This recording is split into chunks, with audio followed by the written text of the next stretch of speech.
Laura is the only one for me now. So please divorce me. James said this with a serious expression. I couldn't respond to him right away. I wanted him to come back and not leave us. That's how much I still loved James. I see. I understand. Those were the only words I could manage to say. And so we got divorced. I have been living with my son Brian since then. What? Why now? Then, out of the blue, I received a letter from James, who had chosen Laura. He had passed away in a car accident a month ago. Still, I received a letter from him, and I decided to read it with suspicion. If something happens to me, What was written in the letter was shocking to me. This can't be. It can't be true. By the time I finished reading, I was trembling. Then I made a decision. My name is Mary Smith, and I'm a typical 32-year-old working mom. I have a husband, James, who is a year older than me, and our son, Brian.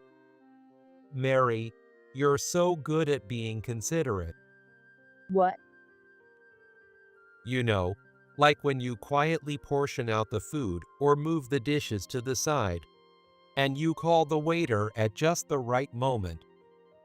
I met James at a group blind date my friend dragged me to. I've always been bad at asserting myself, so I often take the role of the listener. That time, while everyone else was having a great time, I was just supporting from the sidelines when James talked to me. Are you bored? No, it's not that. I'm just not good at talking. I see. Oh, have you tried this dish? It's really good. James was so thoughtful and always had a smile on his face. Thanks to him, I managed to enjoy the group blind date. Would you like to exchange contact information? We exchanged contact information, quickly became friends, and soon after, he confessed his feelings and we started dating. After a few years of dating, we got married. He's really cute. How about naming the baby Brian? I think that's a great idea. Welcome to the world, Brian. Shortly after we got married, I gave birth to Brian. James was the one who chose the name. I'm really glad I married you, Mary. You make me so happy. James said that with a smile. I nodded and smiled back at him. I'm happy too, thanks to you, James. I hope this happiness lasts forever. I truly believe that in my heart. Mom, I finished my homework. Oh, you already finished. That's amazing. Brian is very smart, just like his dad, James. He's also very diligent with his studies, doing his homework without being told, and often getting help from James. Brian is our pride and joy. However, there are people who don't think well of Brian. They are James' parents, Emily and Robert. Brian doesn't look much like James. Whose kid is he, anyway? Emily seems to dislike that Brian looks more like me. Every time we meet, she says this to Brian with a sneer. What are you talking about? Yeah, Brian is definitely my son. If you keep talking like that, we won't come here anymore. I'm sorry. I didn't mean any harm. Of course, neither James nor I could forgive Emily's words. Emily cares a lot about James, so when she realizes he won't visit anymore, she apologizes. But whenever we visit their house, she always makes snide remarks, so she probably hasn't really changed. And then there's Robert. I don't like how weak he is for a boy. Robert doesn't like that Brian prefers studying at home to playing outside. Lately, with the availability of tablets for studying, he often scolds Brian for fiddling with one in the corner of the room. If you keep messing with that thing inside all the time, you'll become stupid. And then Robert tried to forcibly take the tablet away from Brian. Times are different now. Brian is studying with it. You can't learn anything from a piece of junk like that. It's the same as the smartphones you use. Besides, when I was a kid, you told me to stay inside and study all the time. But now you want Brian to go outside and play? Apparently, Robert used to force James to stay inside and study when he was young. Of course, it's not good for Brian to use the tablet all the time. But Brian also plays outside with his friends a lot. However, there are no kids around James' parents' house for Brian to play with, and they don't have a yard, so he prioritizes studying instead. I'm really sorry. My parents don't approve of me marrying you, Mary. Apparently, Emily and Robert wanted James to marry another woman. This woman is an old childhood friend of James and the daughter of a fairly well-known company president in their hometown. She's liked James since they were kids, and now he's settled down with a woman like Mary. Enough. I love Mary and Brian with all my heart. Please, stop disappointing me.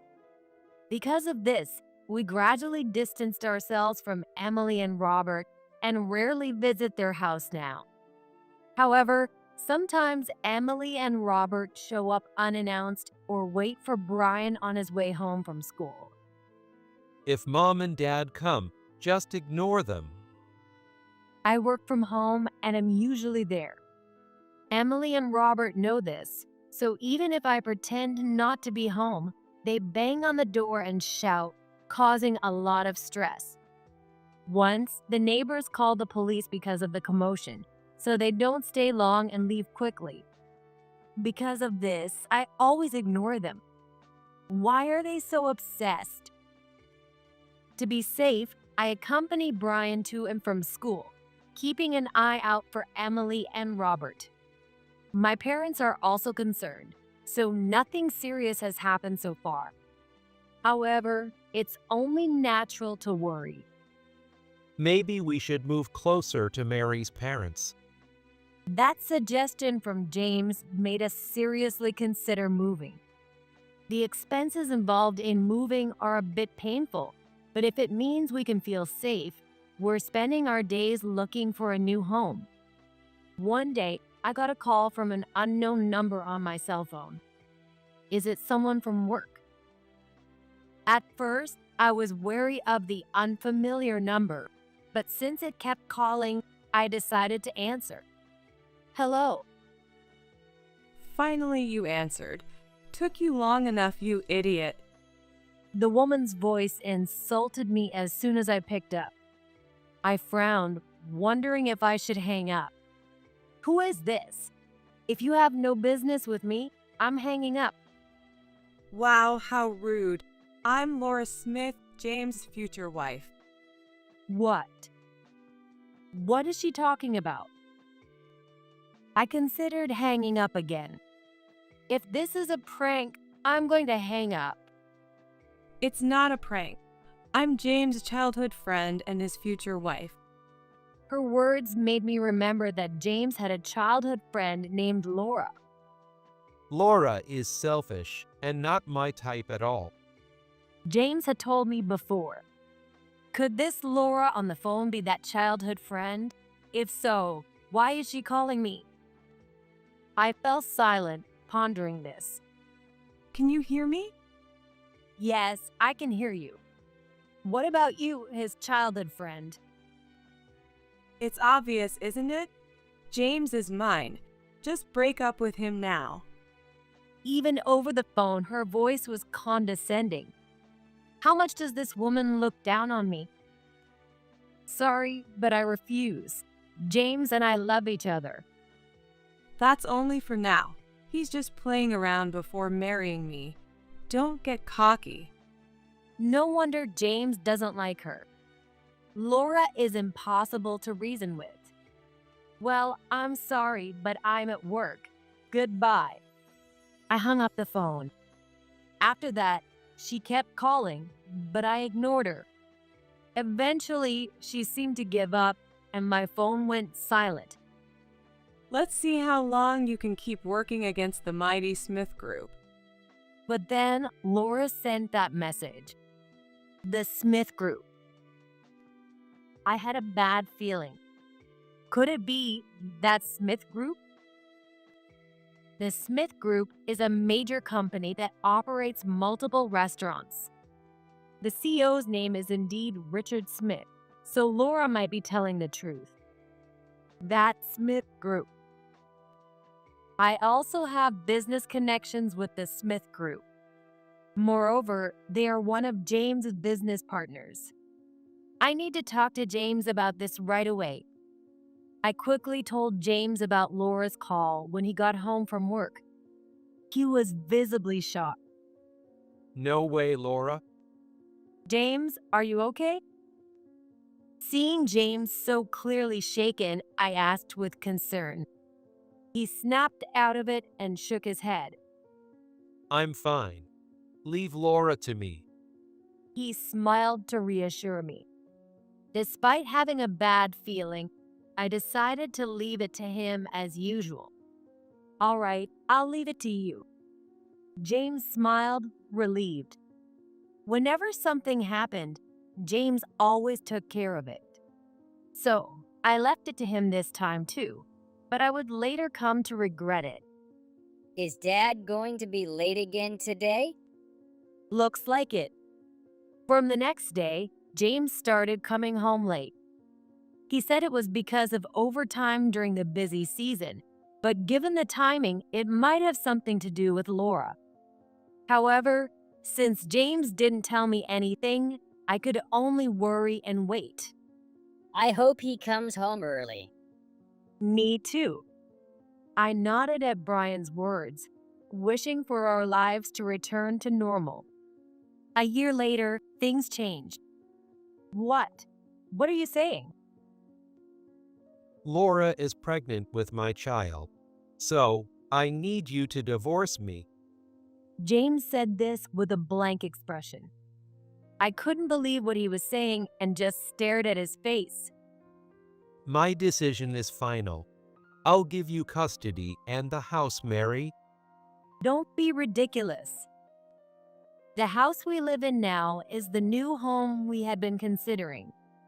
After nearly a year of deliberation, we finally decided on this house, which is filled with our dreams and ideals.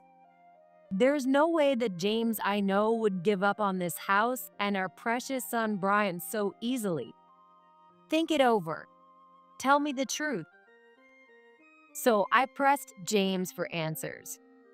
But he didn't respond or even look me in the eye.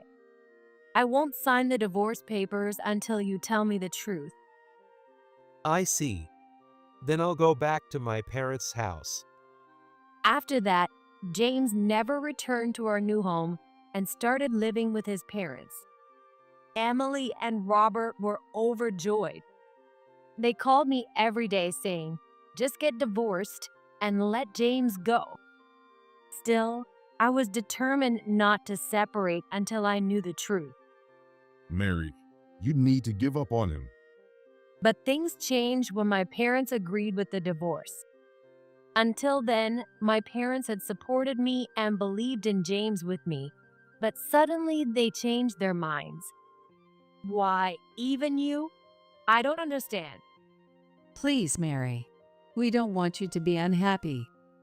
Persuaded by my parents, I chose to divorce James. I'm sorry, Brian. We can't live with your dad anymore, I see. Brian said, looking somewhat sad. Fortunately, my income is enough for the two of us to live comfortably. And my parents will surely help us too. I'll be fine.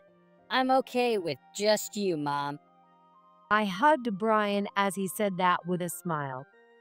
I have to be strong for Brian. Before the divorce, I want to talk with you again. All right. I'll come back home for that. I decided to meet James one last time. You look a bit worn out. Yeah, I've been busy. James, who I hadn't seen in a while, looked exhausted and sighed repeatedly. As I said before, I'll give you the house and custody. So, you can so easily abandon Brian? James looked momentarily conflicted at my words. But quickly, he became expressionless again. I have another child now. Is that child with Laura? This time, James averted his eyes. The James I know never looks away when speaking seriously. Is the James I loved really gone now? So, you don't need us anymore. Yeah, that's right. Finally, James looked at me. Laura is the only one for me now. So, please divorce me. James said this with a serious expression. I couldn't respond to him right away. I wanted him to come back and not leave us. That's how much I still loved James. I see. I understand. Those were the only words I could manage to say. And so we got divorced. Mom, don't worry about anything. I'll protect you in Dad's place. Thank you, Brian. Brian comforted me when I was feeling down. I don't need James anymore. As long as I have Brian, I'll be fine. I'm fine too. I'll make sure you're happy, Brian. I hugged him tightly. And so, I chose to walk a different path from James. From then on, I started living with Brian, just the two of us. What? Why now? Then, out of the blue, I received a letter from James, who had chosen Laura. He had passed away in a car accident a month ago. James was hit and killed in a hit-and-run accident. My dad informed me. I felt deep sadness when I heard the news. Even though I was the one who decided on the divorce, part of me still loved him. But he chose Laura over me. That's why I didn't attend the funeral. Why is it from James? Still, I received a letter from him, and I decided to read it with suspicion. I truly regret what I did to you and Brian. I'm really sorry. The letter began with an apology. The familiar handwriting brought back memories, and I felt tears welling up. I continued reading. What? I couldn't help but speak out loud. If something happens to me, What was written in the letter was shocking to me. This can't be. It can't be true. By the time I finished reading, I was trembling. Then I made a decision. I understand your feelings, but this is different. I muttered to myself and decided to take action immediately. I'll never forgive them. I won't lose. With a strong resolve, I decided to move forward. I'm Mary, James' wife. I'd like to meet with Richard, please. My first destination was the headquarters of the Smith Group. I approached the reception and asked to see the CEO, Richard. So, you're Mary. My condolences about James. Thank you, but I received this recently. I handed Richard the letter from James. After reading its contents, he nodded. Everything written here is true. So, James, Yes. He never betrayed you or your son. hearing those words clearly, I felt tears welling up again. Seeing my reaction, Richard stood up, I am truly sorry for what happened. and then he apologized to me. How could someone as sincere as him have raised a woman like Laura? I thought as I looked at Richard. No matter how much you apologize, he won't come back. If only you had acknowledged it sooner. For that, I must also apologize to you. although we haven't gathered all the evidence yet. Richard then said something even more shocking. I knew it. I understand. I don't intend to blame you for this, but please cooperate with me. I need you to bring me that evidence. Of course, I will definitely gather the evidence. With a firm promise from Richard, I began to prepare. I will definitely clear James's name for the sake of Brian and our true happiness. Just you wait, Laura and Emily and Robert. 3 days after meeting Richard, I had gathered enough evidence and went to Emily and Robert's house. I'll be right here with you. Yes, please do. Leaving Brian with my mom, who was waiting at home, I rang their doorbell with my dad. Hello, who is it? The woman who appeared was heavily made up and dressed flamboyantly. Well, this must be Laura. This is the woman who took James from me. Nice to meet you. I'm Mary, and this is my dad. What? Are you that Mary? Laura stared at my dad and me. What do you want? This house is mine now. I came to talk about something important. It's pitiful that you had to leave your mansion and live in a place like this, I said with a smile, watching Laura's face turn red with anger. In reality, when Richard learned about James, he kicked her out of the house and disowned her. That's why she's reluctantly living in this ordinary, inconvenient house. Don't get cocky. You were the one who got dumped. I have a lot to talk about, including that. Can we come in? My dad said calmly, and she let us in reluctantly. Oh, here comes the loser. What do you want now? Emily and Robert were also there, and they looked at me suspiciously. I smiled at them. I came to talk about James. Now it's time to fight back. I'll make them regret their actions. Recently, I received a letter from James. What? A letter from James. I handed them the letter I had shown Richard.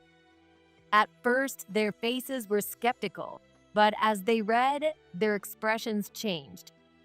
Did you ever think a letter revealing the truth would reach me after James' death? The letter detailed their wrongdoings. You pressured James to marry Laura in every possible way. Knowing that Laura still had feelings for James, Emily and Richard decided that marrying the daughter of the Smith Group's CEO would benefit them. So they pressured James into marrying her.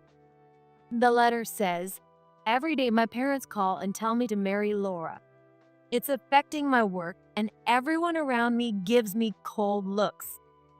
They called him day and night, and if he didn't answer, they even contacted his workplace. As a result, James always felt ostracized. Even so, James kept refusing your demands, saying, "The only ones I love are Mary and Brian." Frustrated by his resistance, you resorted to drastic measures. My dad, who James had confided in before his death, glared at Emily and Robert and said, "James persuaded my parents to encourage me to divorce him because he didn't want to involve me in the mess. That's why my dad was now standing by my side, helping to reveal the truth." You told James, "I've given up on asking you to divorce. Let's drink together as a family," and called him to your house. James was wary but decided to give them one last chance, thinking that if anything happened, he would cut ties for good. Emily and Robert made James drink heavily until he was completely intoxicated. Once James was thoroughly drunk, you called Laura over and created a compromising situation. James had no memory of the incident, but the fact that he had spent the night with Laura pushed him to the brink. He decided to divorce me, believing he couldn't escape them, and didn't want to drag us into the mess. What you didn't expect was that Richard, upon learning the truth, would disown Laura. After being kicked out of her home, Laura stayed in this house. She planned to live off James' earnings, but then he tragically died in an accident. You pushed your son, James, to the edge for your own gain. You are not parents. You should be ashamed. My dad shouted, and Emily and Robert flinched and lowered their heads. So what? The fact is, James chose me. Yes, because you said you were pregnant. As I spoke, I glanced at Laura's belly. There was no sign of pregnancy, making it doubtful if she was really expecting. It seems you used some pretty nasty tactics to get James. Laura had used her position as the CEO's daughter to pressure the company where James worked. Being under the scrutiny of a major company made James even more of an outcast among his colleagues. On top of that, you stalked James after work. Every day, Laura would wait for James outside his office. To avoid her, James stayed late at work or took long detours, which is why he always came home late. I was just expressing my feelings to James. Your feelings, right? Did you want a man who wouldn't give in to you? Laura flinched at my words. James had realized how Laura felt about him, and he wrote about it in his letter. The letter said, "She thinks all men belong to her. She's only interested in me because I'm indifferent to her. There's no love there." That's not true. I only ever loved James. Oh, really? Then why do you have such a reputation for playing around? As I spoke, I showed Laura several photos. Each one showed her getting cozy with different men. Well, that's you know. And James told you, didn't he? I can't love someone who took away my happiness and might not even be carrying my child. It's James' fault. Even when I confessed my feelings, he coldly pushed me away. So, is that why you caused his accident? At that moment, Richard's cold voice echoed through the room. What? Why do I hear my dad's voice? Laura looked around in confusion. Then she noticed the phone in my hand. I heard from Mary that she was going to confront you today, so I asked her to let me join the call. Dad, why did you kick me out? It's only natural to kick out someone who destroys lives and becomes a criminal. The voice over the phone was chillingly cold, not what one would expect from a father speaking to his daughter. James had been consulting with me for some time. He was supposed to come to me with evidence of Laura's infidelity and the setup against him. On his way, he had the accident and never returned. He got what he deserved for betraying me. It's your fault. You pushed him into the street while he was waiting at the crosswalk.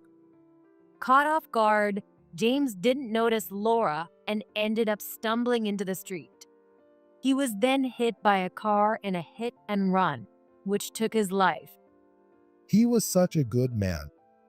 Because of your selfishness, a precious life was lost. How do you even know all this, Dad? I was on the phone with James at the time. James had called Richard to let him know he was on his way. That's how he learned about the accident over the phone and heard James saying, "Laura." That's why, as a final act of atonement, I gathered evidence of your crimes. Dad, you're betraying me too? You were the one who broke our trust first. And with that, the call ended. Hey, Dad.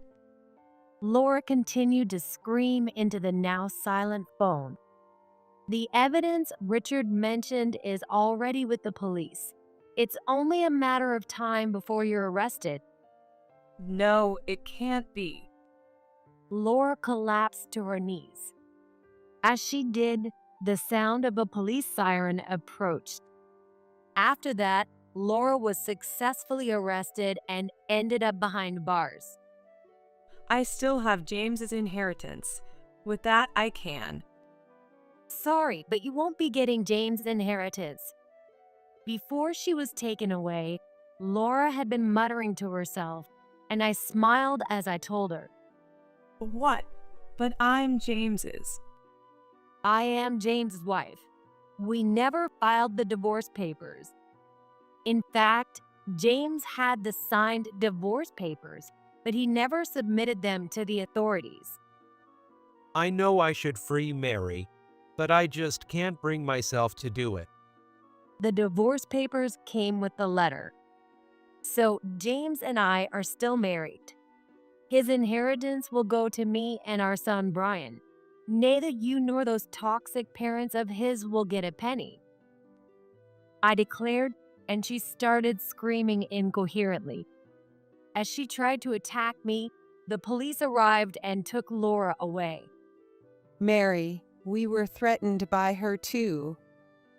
Yes, Laura forced us to intervene between her and James. Seeing Laura taken away, Emily and Robert tried to cozy up to me. I glared at them. Because of you, I lost my beloved husband, and Brian lost his only father. You betrayed James, who trusted you as his parents and wanted to take care of you until the end.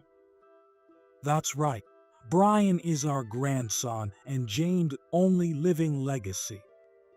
At Robert's sudden outburst, I cast a cold glance his way. Brian is James' only blood relative. So give him to us.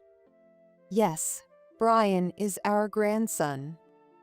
I understood their motives. They wanted to take Brian, claim James' inheritance, and ensure someone took care of them in their old age. There's no way I'm handing over my precious child with James to you. That's right. Brian is not a tool for your convenience. We shouted back at them and left the house.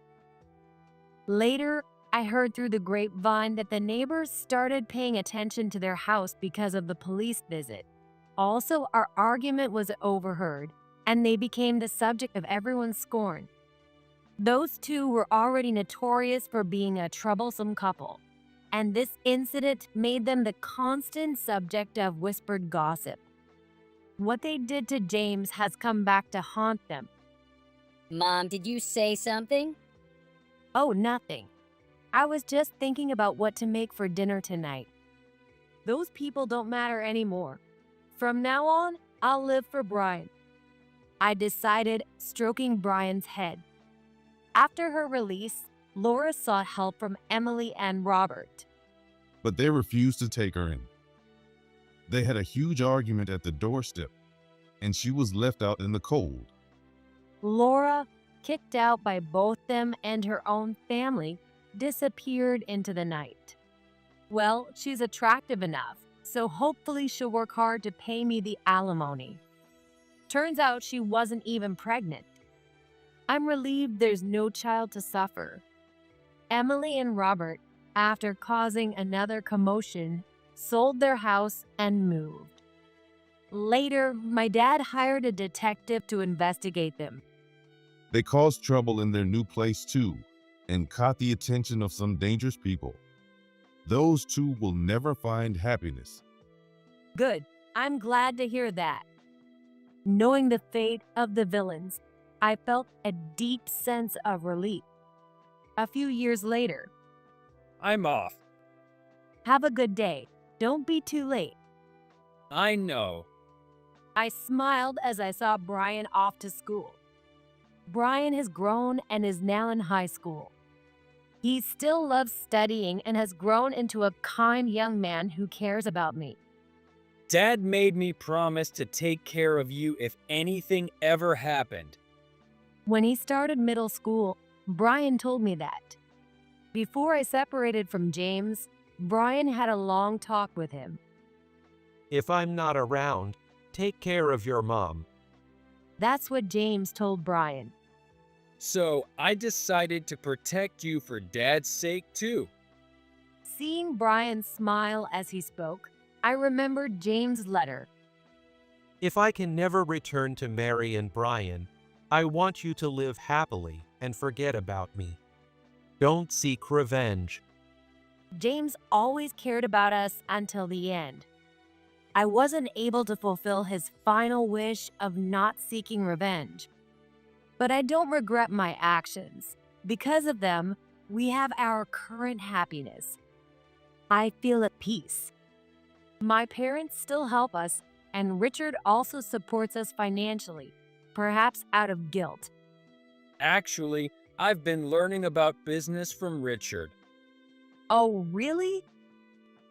My dream is to take over his company someday. Brian spoke about his future with a smile. I plan to watch over him warmly. Please watch over us too, James. I spoke to the photo in the living room.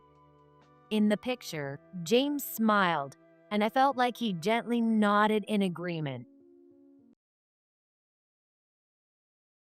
Starting next month, my mom's moving in. Clear out a room. Even over the phone, I could tell Ryan was smirking. I bet his mother-in-law is laughing at me too. I could easily picture the two of them and had to stifle the urge to burst out laughing. Okay, I'll call Movers to get my stuff out. What? Movers. Ryan's voice changed from laughter to confusion. This time, I couldn't help but laugh out loud. Why? We're getting a divorce. Huh? With that, I hung up the phone. Then I turned to the two people who were helping me. All right, let's get started.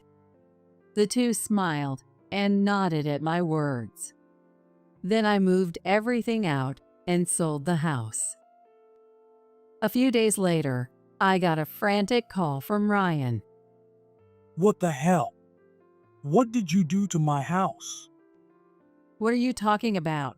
That house is mine. I'm the one paying the mortgage. If I'm not using it, of course I'm going to sell it. Oh. It seems he finally remembered. I then called Ryan and his mother, Nancy, to a diner to confront them about something. I'm Catherine Irwin, a 56-year-old part-time housewife working from home. I used to work for a company, but due to certain circumstances, I became independent and started earning a decent income.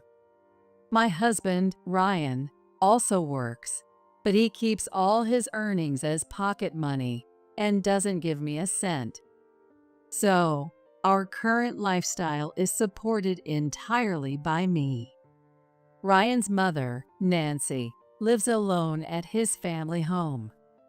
Nancy is a real piece of work, always. Ryan, Catherine is being. Catherine, why can't you be nicer to my mom?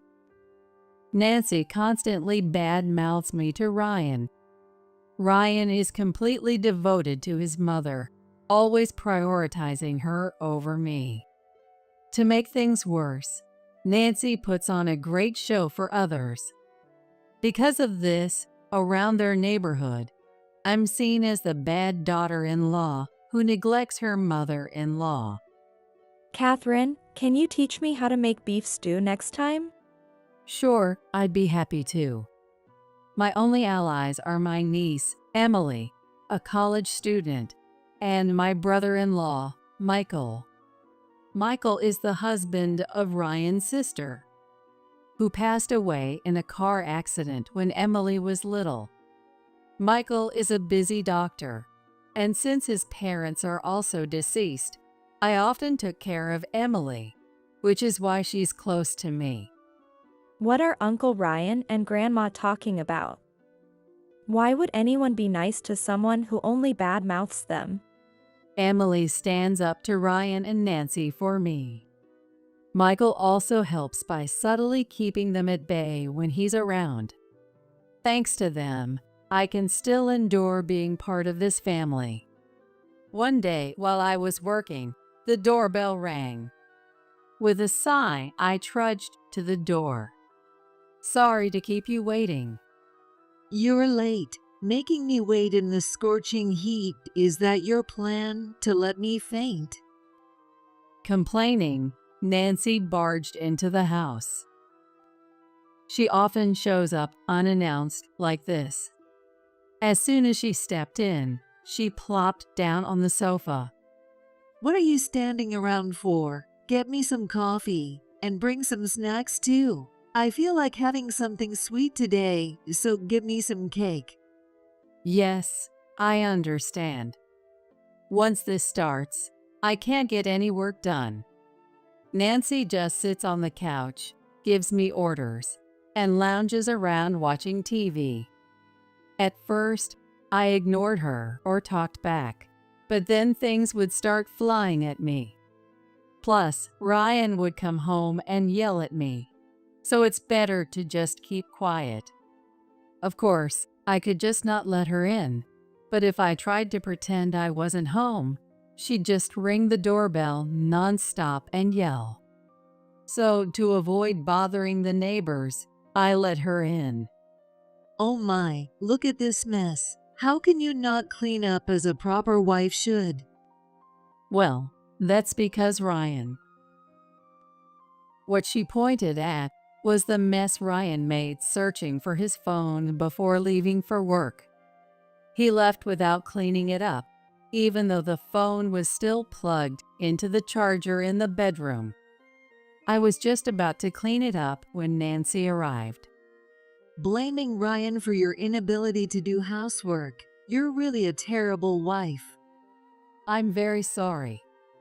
I bit my tongue, resisting the urge to scream, "It's your son's fault," and quickly cleaned up. Then I checked the clock. It was almost time for my online meeting. Nancy, I'm really sorry, but I have to work now. Work? Oh, you mean that game you play? All you do is play games instead of doing housework. Nancy is old-fashioned and doesn't understand working from home. She thinks I'm just playing games on my computer. No matter how many times I deny and explain, she refuses to listen. Anyway, you need to leave today. You're so loud. Why did Ryan marry such a horrible woman? By the time I managed to get her out, the meeting was about to start. I hurried to get ready. Sorry for being late. They kindly told me not to worry. They understood the situation because Nancy had interrupted a meeting before. After the meeting, I checked around the house. Not again. All the prepared meals in the fridge were gone, and my designer handbag was missing. This always happens when Nancy comes over. It's normal for things to go missing. I'm beyond angry. I'm just exhausted and sigh in frustration. I heard from my mom. You kicked her out in this heat. I have work to do too. If that bothers you, tell her to stop coming over unannounced. My mom comes over to teach you how to be a proper wife. How can you talk like that? Ryan yelled at me as soon as he got home. I argued back, but as usual, he wouldn't listen. Stealing my stuff and food is her way of teaching me to be a good wife? My mom would never do that. Stop making things up. You infertile. Infertile. That word made me fall silent. The truth is, I'm unable to have children easily. I've always loved kids, so this fact still pains me deeply. Ryan looked down at me with a sneer and headed off to the bedroom. He used to be so much better. Ryan wasn't always like this. I don't need kids. Let's just have a happy life together. He used to say things like that to me. Thinking back, he probably said those sweet things because he didn't want to lose me. Right after I was diagnosed as infertile, his sister passed away. For Nancy, her granddaughter was the only one left, and since Michael is a doctor who sends money, she wanted to keep him close. But Nancy, who only cared about having a grandson, didn't want to take care of a granddaughter. So she couldn't let go of me, who was likely to look after Emily, and use sweet words to keep me around. Well, I didn't mind taking care of Emily, and Michael was supportive, so that part was fine. Nancy, Ryan, I appreciate Catherine's help. So, I'll continue sending money, but if I see any more of this behavior, you know what will happen, right? Michael's warning kept them in check. I also didn't want to lose my connection with Emily and Michael, so I stayed married and complied. Even so, I'm reaching my limit. Since then, Ryan has been completely ignoring me. Living in this tense atmosphere is suffocating. What is this? Suddenly, a huge load of stuff arrived from Nancy. When I checked, it was full of clothes and household items. I immediately called Nancy, but she didn't answer at all. Catherine. Emily? As I was pondering what to do, Emily rushed in. I let her in and listened to her, out of breath. I overheard a conversation. Grandma and Uncle Ryan are planning to move in here without your permission. My mind went blank. The stress was already unbearable, and now they wanted to move in? Thanks for telling me. But how did you find out? You told me about Grandma stealing your stuff, remember? Indeed, I had vented to Emily about Nancy, mentioning my missing belongings and prepped meals. Emily had visited their house under the pretext of bringing Michael's money to search for my things. That's when she overheard Nancy on the phone. Grandma sold all the stuff she stole from you and went on a trip with Uncle Ryan. What? My things. Dad said he heard Grandma bragging loudly this morning. Emily's words prompted me to call Ryan next. As expected, he didn't answer the phone either. Catherine. What is it? Do you love Uncle Ryan? Emily asked seriously. I shook my head. Then I have a suggestion. I talked to my dad about it, and he fully supports it. Emily made a surprising suggestion, and I decided to accept it. A few hours later, Ryan called me back. Hello? Sorry, I was on a plane and had to turn off my phone. What's up? Nancy's stuff arrived. Yeah, we're going to live with my mom. It's been a while since I've heard Ryan sound this cheerful. I responded calmly. I wasn't told about this. Your opinion doesn't matter. She's moving in next month. Make space for her. I could almost hear him smirking over the phone. I imagined Nancy laughing at me too. The thought of them together made me want to laugh out loud. All right, I'll call the movers to pack up my things. What? Movers? Ryan's voice shifted from laughter to confusion. I couldn't help but laugh out loud. Why? We're getting a divorce. What?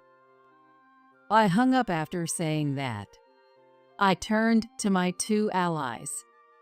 All right, let's get started. They smiled and nodded at me. Then I moved everything out and sold the house. After all, I was the one paying the mortgage. I'm a freelance programmer.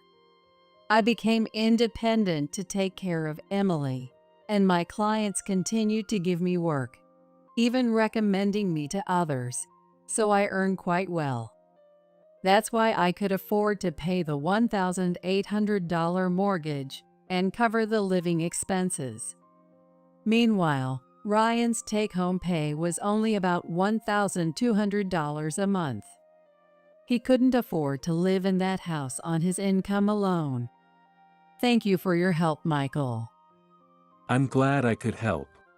It was Michael and Emily who helped me back then. Emily said to me, If you're okay with it, why don't you come live with us? "What? Move in with you and Michael? But..." Don't worry about it. Actually, we've been talking about taking you in for a while. Taking me in? Emily and Michael were grateful to me and were angry about how Ryan and Nancy treated me. They had been looking for an opportunity to get me away from them. But won't it be a burden? No. In fact, my dad wants you to come live with us too. With Emily's earnest request, I decided to move in with them. Emily called Michael, who soon arrived with movers. I'm sorry, I must have surprised you, didn't I? No, it's fine. I appreciate your help. Of course. Let's do this together.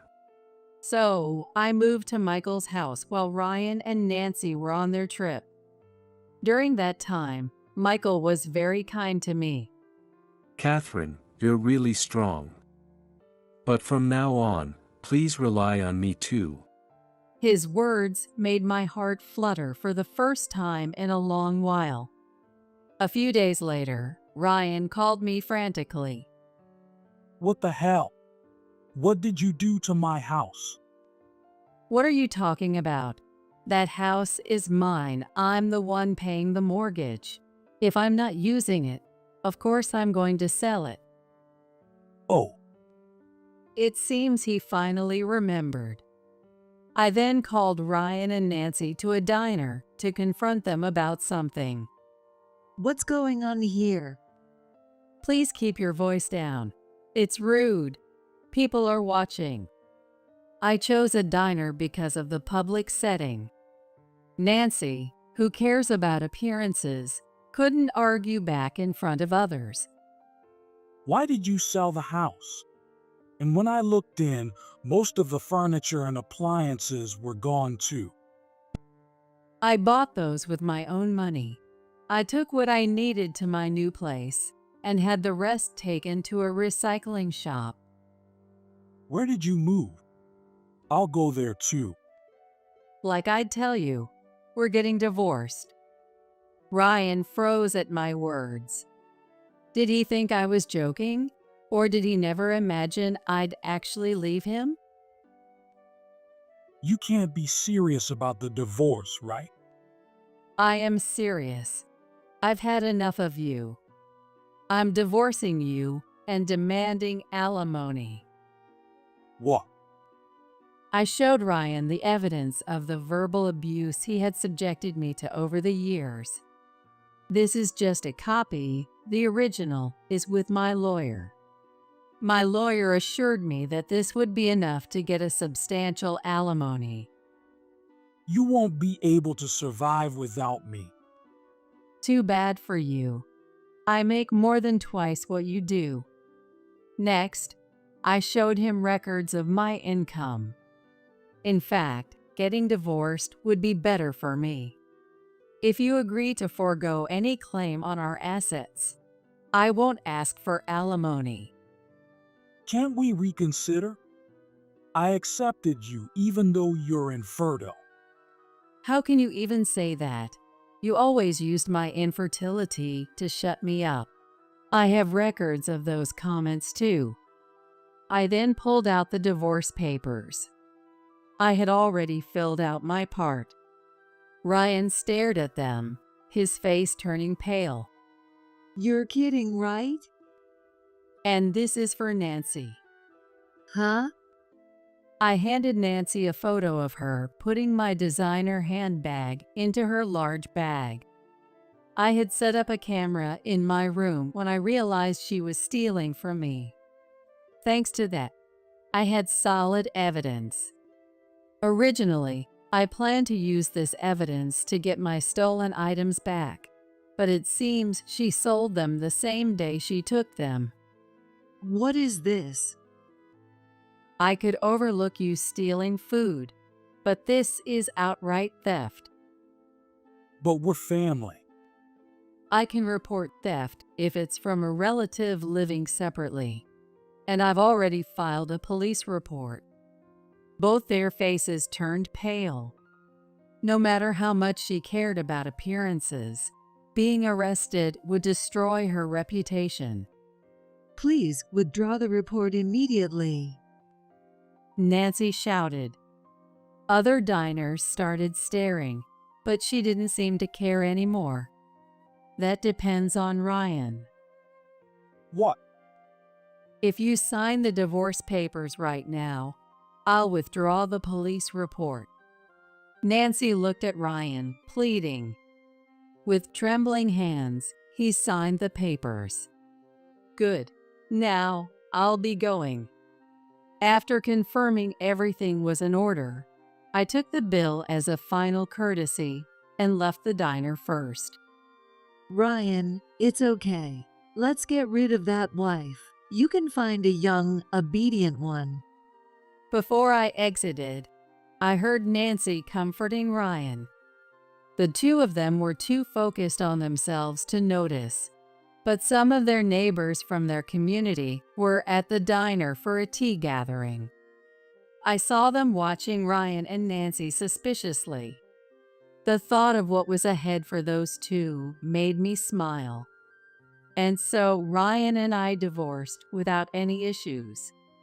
As promised, I didn't ask for alimony and withdrew the police report. Are you sure about this? Yes, I'd rather not give him a penny, and karma will get them both eventually. When I consulted with my lawyer, I had him investigate what Ryan had been spending his money on. It turns out he had been using his earnings for gambling. As a result, Ryan had no savings at all. Even if he returned to his family home, life would be tough for him. A while later, Ryan called me. Please help me. The first thing he said was a plea for help. Then he started rambling about his recent troubles without me even asking. Apparently, he tried to use his remaining money to pay off his gambling debts by gambling more, but it backfired. He ended up with even more debt. On top of that, Nancy caused trouble with the neighbors. The people who were at the diner had spread the word about our conversation, ruining Nancy's good reputation. Living under constant gossip, Nancy lost her temper and damaged a neighbor's property. And then my mom got arrested. Oh dear. Nancy must have always had a violent streak. With me gone, she had no outlet for her stress and finally snapped. Ryan sold the family home and moved into a cheap apartment. But with his debt and the damages Nancy caused, he couldn't afford it. Please help me. We're married, aren't we? We're not. So, I have no obligation to help you. I hung up the phone. Though the neighbors had often been a nuisance, they were useful this time. Still, I wanted nothing more to do with them. I thought that was the end of it, but Ryan wouldn't give up. Hey, I know you're in there. A while later, Ryan showed up at our house. Michael happened to be off that day, so he dealt with Ryan with me. Hey, give me back my wife. Ex-wife, you mean? Have you forgotten what you did to Catherine? Michael said, putting his arm around my shoulder. Ryan's eyes widened as I didn't pull away. Actually, the day after our divorce was finalized, Michael had confessed his feelings to me. I've always liked you, Catherine, for all you've done for us. I know it's sudden after your divorce, but I had to tell you. That's what he said. I hadn't seen Michael in that light before, so I haven't given him an answer yet. Well, seeing how reliable he's been through all this has made me feel drawn to him, to be honest. There's no place for you here. Please leave. At least restart the allowance. No way. The allowance was originally something my late wife did as a mother, so I continued it as a gesture of thanks for looking after Emily. Catherine was the one who should have received it in the first place. Dejected, Ryan left with slumped shoulders. I hope this means he'll give up. I watched him go coldly. I later heard about Ryan from mutual acquaintances. After that, the company found out about everything, and he had to quit his job. He tried to find another job, but every company turned him down. Most companies around here have worked with me and know my story. So getting a job will be tough for him. Ryan ended up getting caught by debt collectors and was reportedly being forced to work in low-paying, long-hour, and harsh working conditions. Nancy, too, was taken away and put to work doing menial tasks, although they tried to come to me before being taken away. Catherine, I think we should move far away just in case. Yes, I agree. We had moved even farther away, so they haven't been able to find us. With Emily's encouragement, Michael and I got engaged. Finally, I can call you Mom, Emily said, smiling, and I felt happy, albeit a bit embarrassed. Thank you. I've always thought of you as a daughter, so I'm glad. Yeah, you have to be there as my mom when I get married. Something else good happened, too. Chloe, dinner's ready. A cat rubbed against my leg. I'd wanted a cat for a long time, but Ryan was against it. When I mentioned it to Michael, he was all for it, and we adopted a rescue cat. Fortunately, Chloe warmed up to us quickly. Life with a warm and loving family, so different from the days with Ryan, is true happiness. This is real happiness. Michael and I got married after that. At first, we were too embarrassed to have a wedding.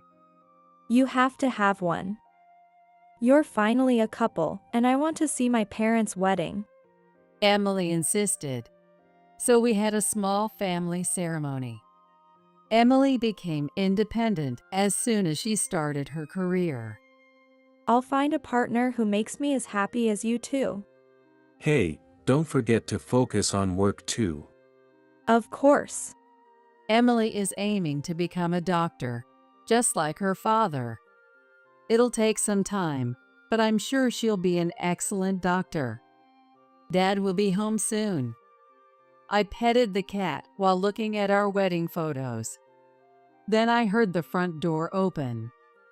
I picked up the cat and went to greet Michael. Welcome home. I'm home. Michael smiled warmly as I greeted him with the cat.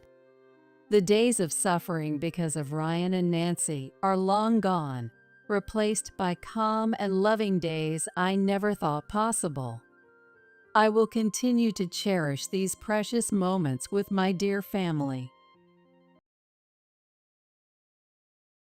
One day, while I was waiting for my grandson Alex to visit, I heard the sound of police sirens outside. Feeling a sense of unease, my cell phone rang. Victoria. Alex was in an accident and has been rushed to the hospital in the next town. James hurriedly ended the call, and I couldn't immediately process what he said. Not knowing what to do, I quickly called a taxi to head to the hospital where Alex was taken. Victoria, I'm glad you made it safely. Yes, but how is Alex? He's in surgery right now. They said his life isn't in danger. Really? That's such a relief. A few hours later, the doctor and nurse came out of the operating room and informed us that the surgery was successful.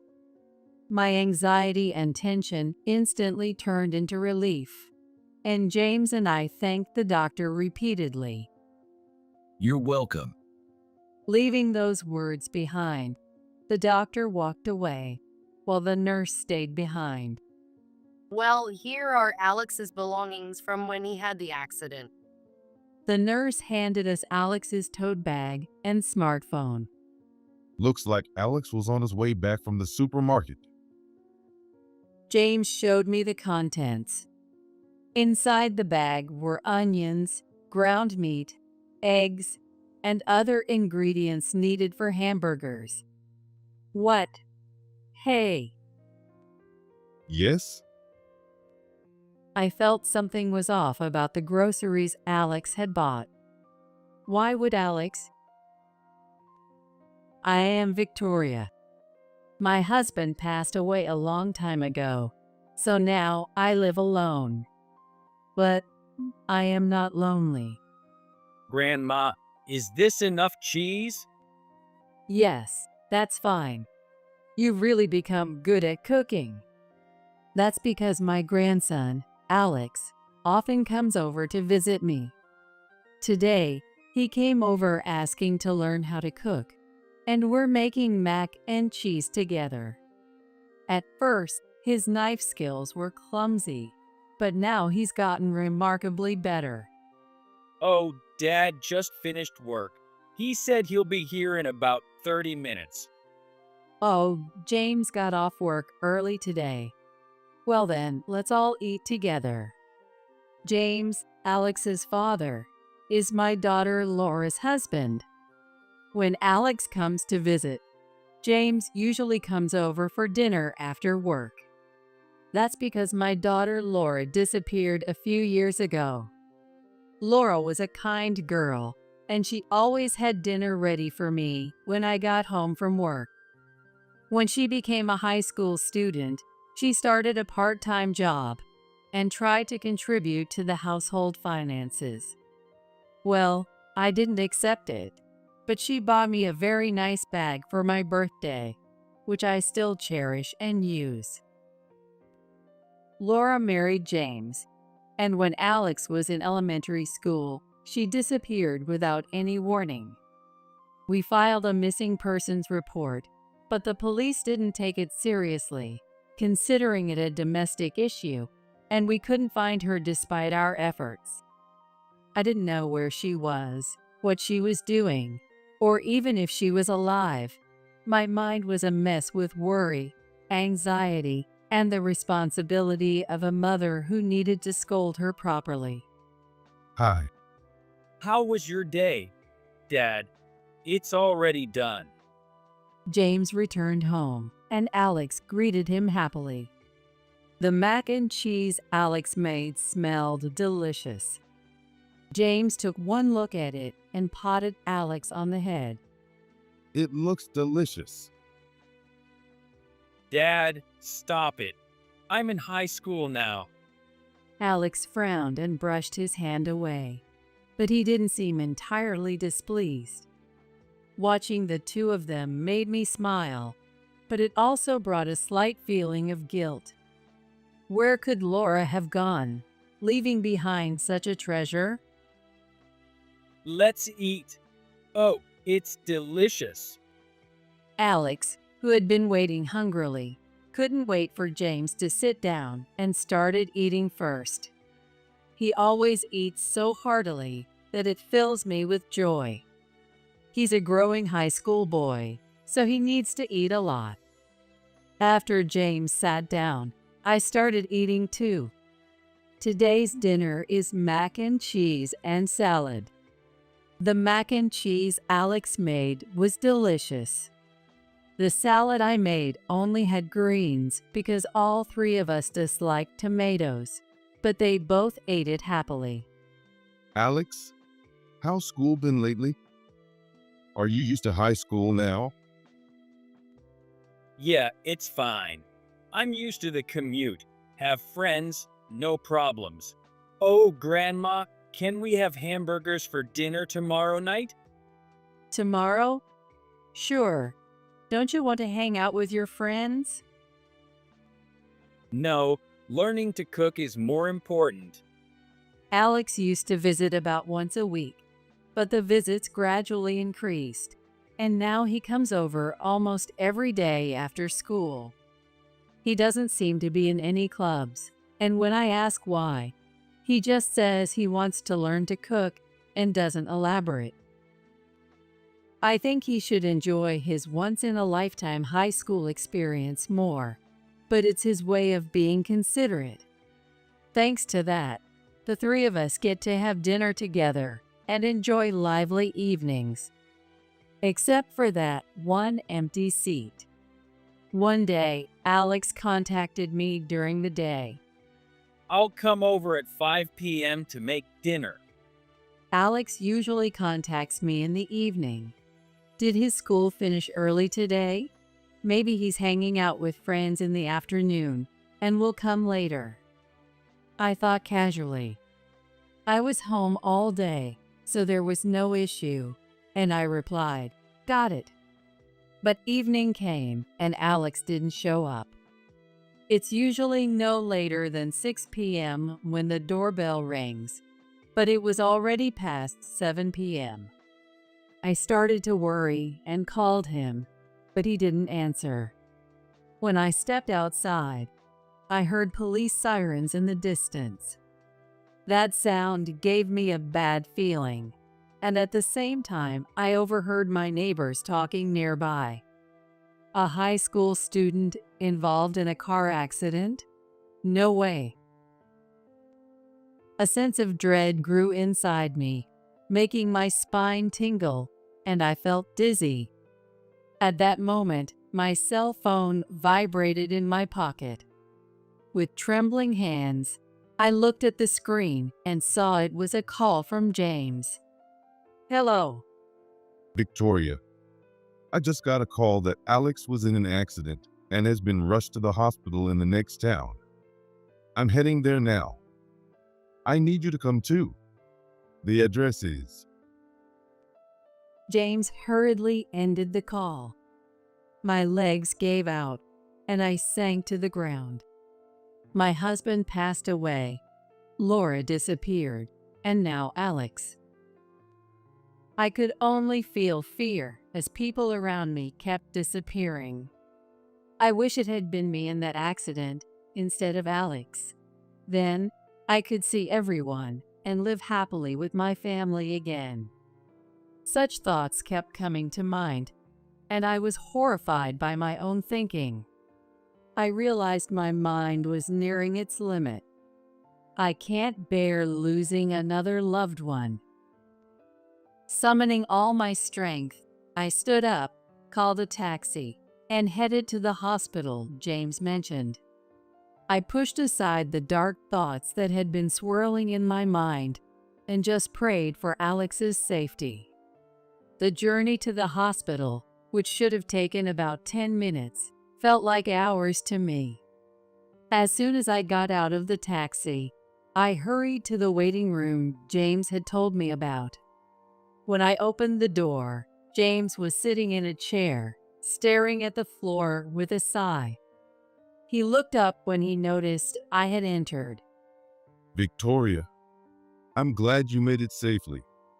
Yes, but how is Alex? He's in surgery right now. They said his life isn't in danger. Really? That's such a relief. I felt a sense of relief and sat down next to James. I noticed his suit was wrinkled, indicating he had rushed here. I'm sorry for calling you out so suddenly. I couldn't bear waiting alone. I understand. I couldn't just wait at home either. Don't worry about it. Thank you. I just hope the surgery goes well. It was already dark outside, and even the hallway lights were off. The red light indicating surgery in progress glowed ominously, which made me even more anxious. I don't know how much time passed, but my hands were freezing by the time the red light went out. A few minutes later, the door to the operating room opened, and the doctor and a nurse appeared. James stood up and rushed over to the doctor. Doctor, how is Alex? He's still unconscious, but he's going to be fine. I don't think there will be any lasting effects. Alex did great. Really? That's such a relief. Thank you so much. I stood up and thanked the doctor as well. You're welcome. He'll need to stay here until he regains consciousness and recovers a bit more, so please prepare his things. Yes, we will. Thank you very much. The doctor waved lightly and left the room. He looked very reliable from behind, and I thought that I could continue to entrust him to treat Alex. Well, here are Alex's belongings from when he had the accident. The nurse handed James Alex's tote bag and smartphone. Excuse me. Then the nurse followed the doctor. Alex was on his way back from the grocery store. Really, I can't help but love him. James showed me the contents of the bag with a sad smile. Inside were onions, ground meat, eggs, and other ingredients needed for hamburgers. And on top of everything was a slightly squashed, bright red tomato. What? I noticed something odd. Why would Alex buy a tomato? None of us can eat it. Neither Alex, James, nor I liked tomatoes. The only one in the family who could eat tomatoes was Laura. As this question crossed my mind, Alex's smartphone received a notification.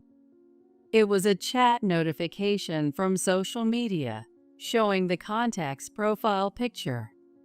However, the phone was locked with a password, so we couldn't see the content.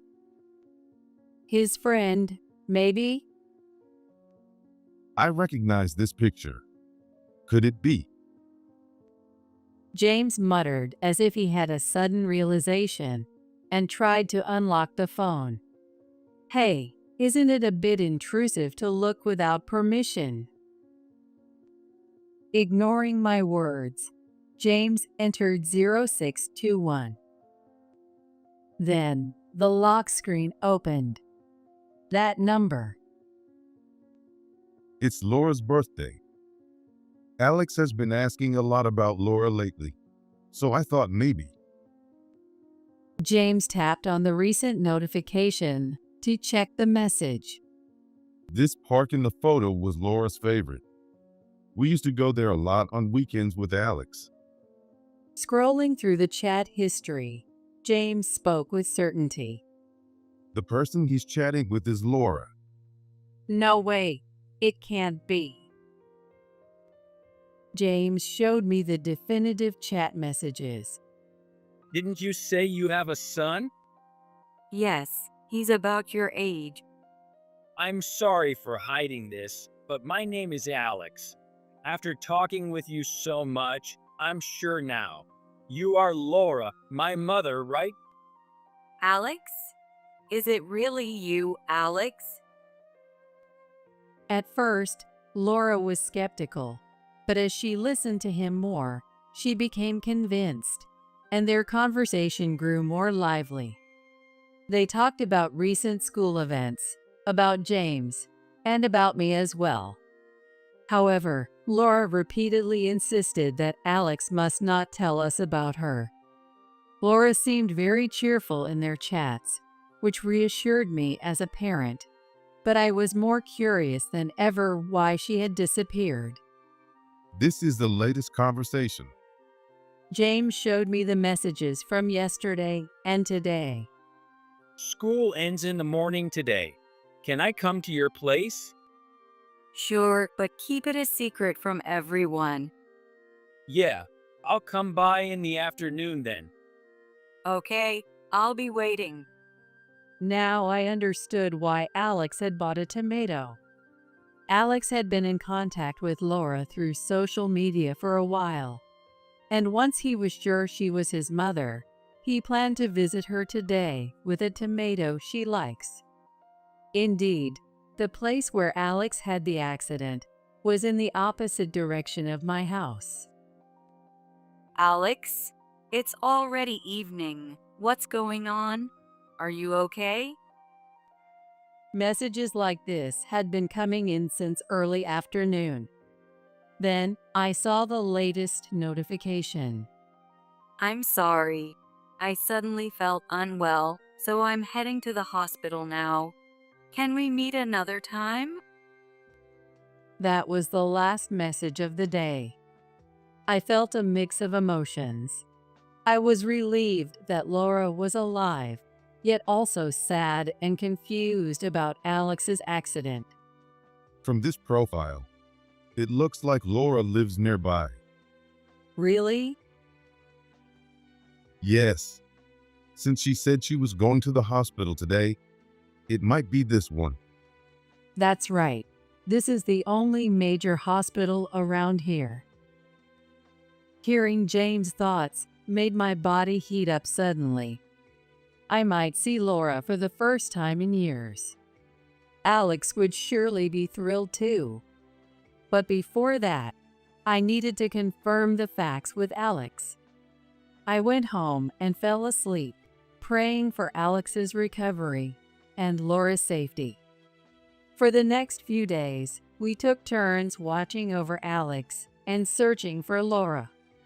Even when we asked the reception desk, they couldn't give us any patient information, so we started asking patients directly. One day, James burst into Alex's hospital room, out of breath. Victoria, I found out. Laura is admitted in room 505 of this hospital.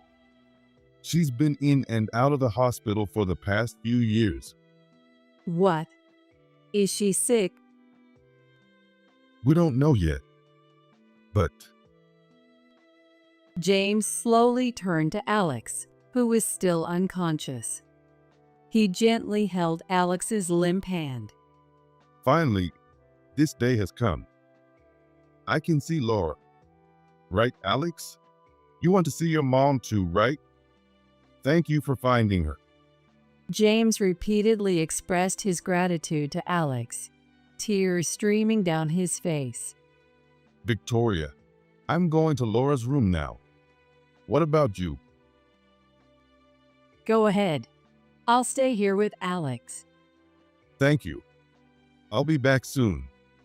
With a slightly red nose, James left the room. Honestly, I wanted to see Laura as soon as possible too, but I held back.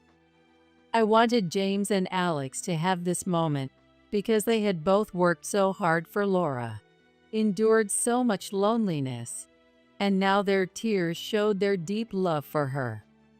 I was genuinely happy as a mother to see how much they cared for Laura. I didn't want to interfere with their reunion. After that, as I was tending to the flowers in Alex's room, I heard a faint voice. Grandma.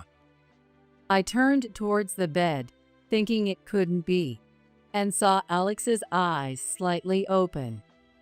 Seeing this, I immediately rushed to his side. Alex, I'm so glad. Wait, I need to call the nurse right away. Where's Dad? Oh, right. I need to contact James too. Where is he? He's at work right now. He had an important meeting he couldn't miss. I see. Alex murmured and smiled. but he'll come right away once he hears you've woken up. I didn't know why I lied about James being at work, but I thought it was important to confirm things about Laura with Alex first. I felt a bit guilty making Alex talk when he had just woken up and was still struggling to breathe. Then the doctor and nurse came in, and I had to leave the room for the examination. Soon after, James arrived. Is it true he woke up? Yes, the doctor is with him now. Thank goodness. That's such a relief. I noticed that James's face was even redder than before, and his eyes were slightly swollen. What about Laura? Well, I did meet her, but But what? James struggled to find the words and avoided making eye contact. Finally, he confessed. Laura doesn't have much time left. What? No. She's been suffering from a severe illness for about 5 years now. The fact that she's still alive is a miracle. When Alex had his accident, she was also rushed to the hospital. James tried to smile, but it was a sad and pained expression. After finally finding her, having to say goodbye so soon is just too sad. The moment I saw her, Laura scolded me. She said she left because she didn't want to cause any trouble. Laura was always so kind. I took advantage of her kindness, but I should have realized sooner. I failed as a husband. Don't blame yourself. Laura wanted you all to be happy. I'm sure of it. You're right. James's self-reproach mirrored my own feelings. Laura was always so kind and selfless. That's why we should have been more attentive. We should have looked harder for her, like Alex did. But it's too late for regrets. So, I want to make the remaining time meaningful for Laura and Alex. I resolved to do just that, clenching my fist tightly.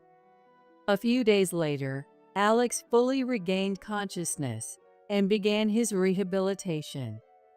Being in the hospital is boring. I'm feeling better and want to get back to school soon. Alex said nonchalantly. It might be time to talk. I decided to bring up the topic of Laura. By the way, Alex, where were you headed that day? It was in the opposite direction of my house.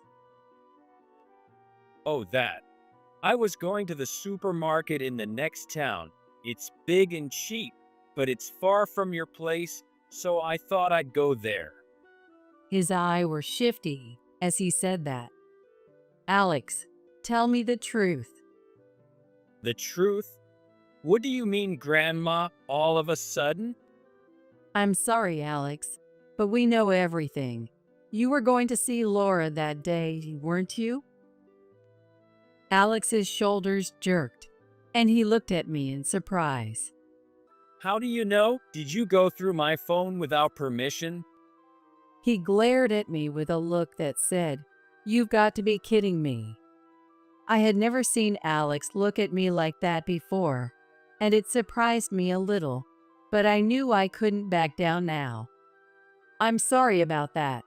A notification came in while you were sleeping, so. But still, you shouldn't have.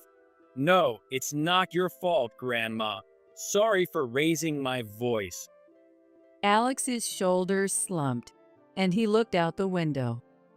When I was in middle school, Dad would have nightmares at night, calling out, "Laura, Laura." So I felt like I had to do something and started searching. Alex began to speak slowly. At the time, I thought it was impossible to find her. Honestly, finding Mom's account was a miracle. I looked at her posts, chatted with her, and became sure. How did you know for sure? Mom has a scar on her wrist, right? Yes, she burned herself with a frying pan when she was young, and it never went away. When Laura was in middle school, she greeted me with a bandaged wrist when I came home from work, and I was shocked. I rushed her to a dermatologist who prescribed an ointment, but it left a permanent scar. She didn't seem bothered by it, but I always felt guilty. There was a picture of a drink posted on her account, and you could see that scar. And her hobbies and her love for tomatoes. Everything matched. Alex spoke with a bit of pride. Children's reasoning and determination can sometimes surpass that of adults. That day, we talked a lot and confirmed each other's identities, so I went to see her. On the way, a car hit me. So that tomato was for? Yeah, for Mom.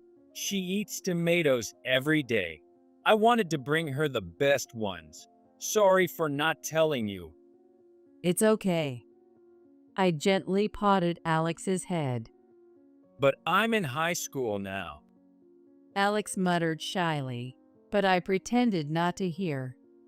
I really wanted to tell you and Dad sooner, but Mom insisted I shouldn't.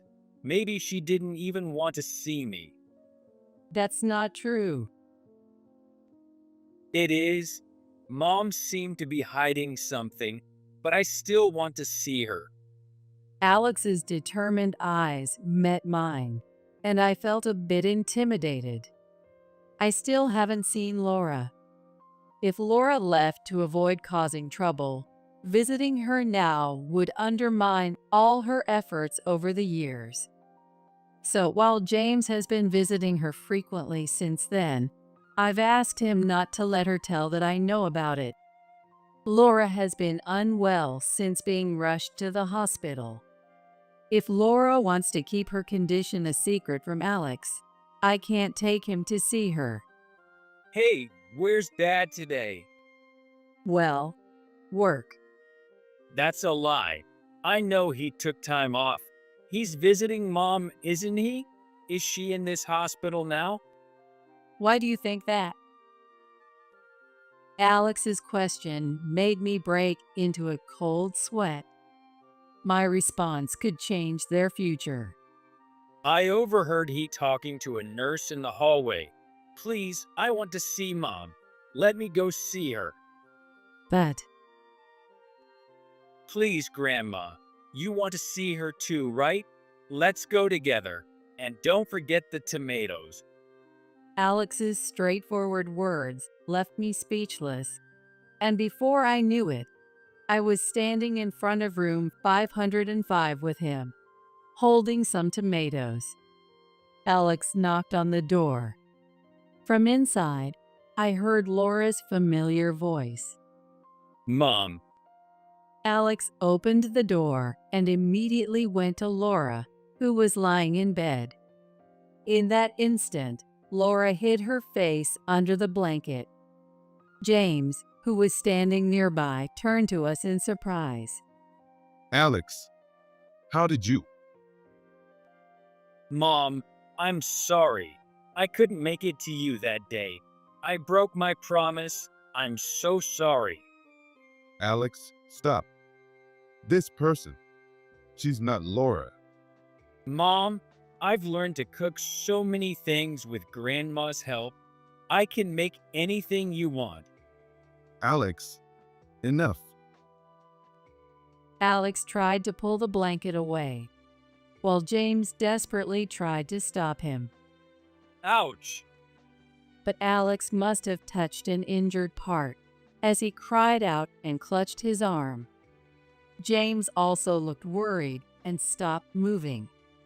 Mom, why won't you look at me? I'm in high school now. I can't let you see me like this. I'm sorry, Mom. I knew you were sick for a long time. You pushed yourself to see me that day, didn't you? You're not a burden. Please. Alex slowly pulled the blanket back. James didn't stop him anymore. There she was, unmistakably Laura. Years had passed, but her features hadn't changed. However, she was noticeably thin, pale, and obviously unwell.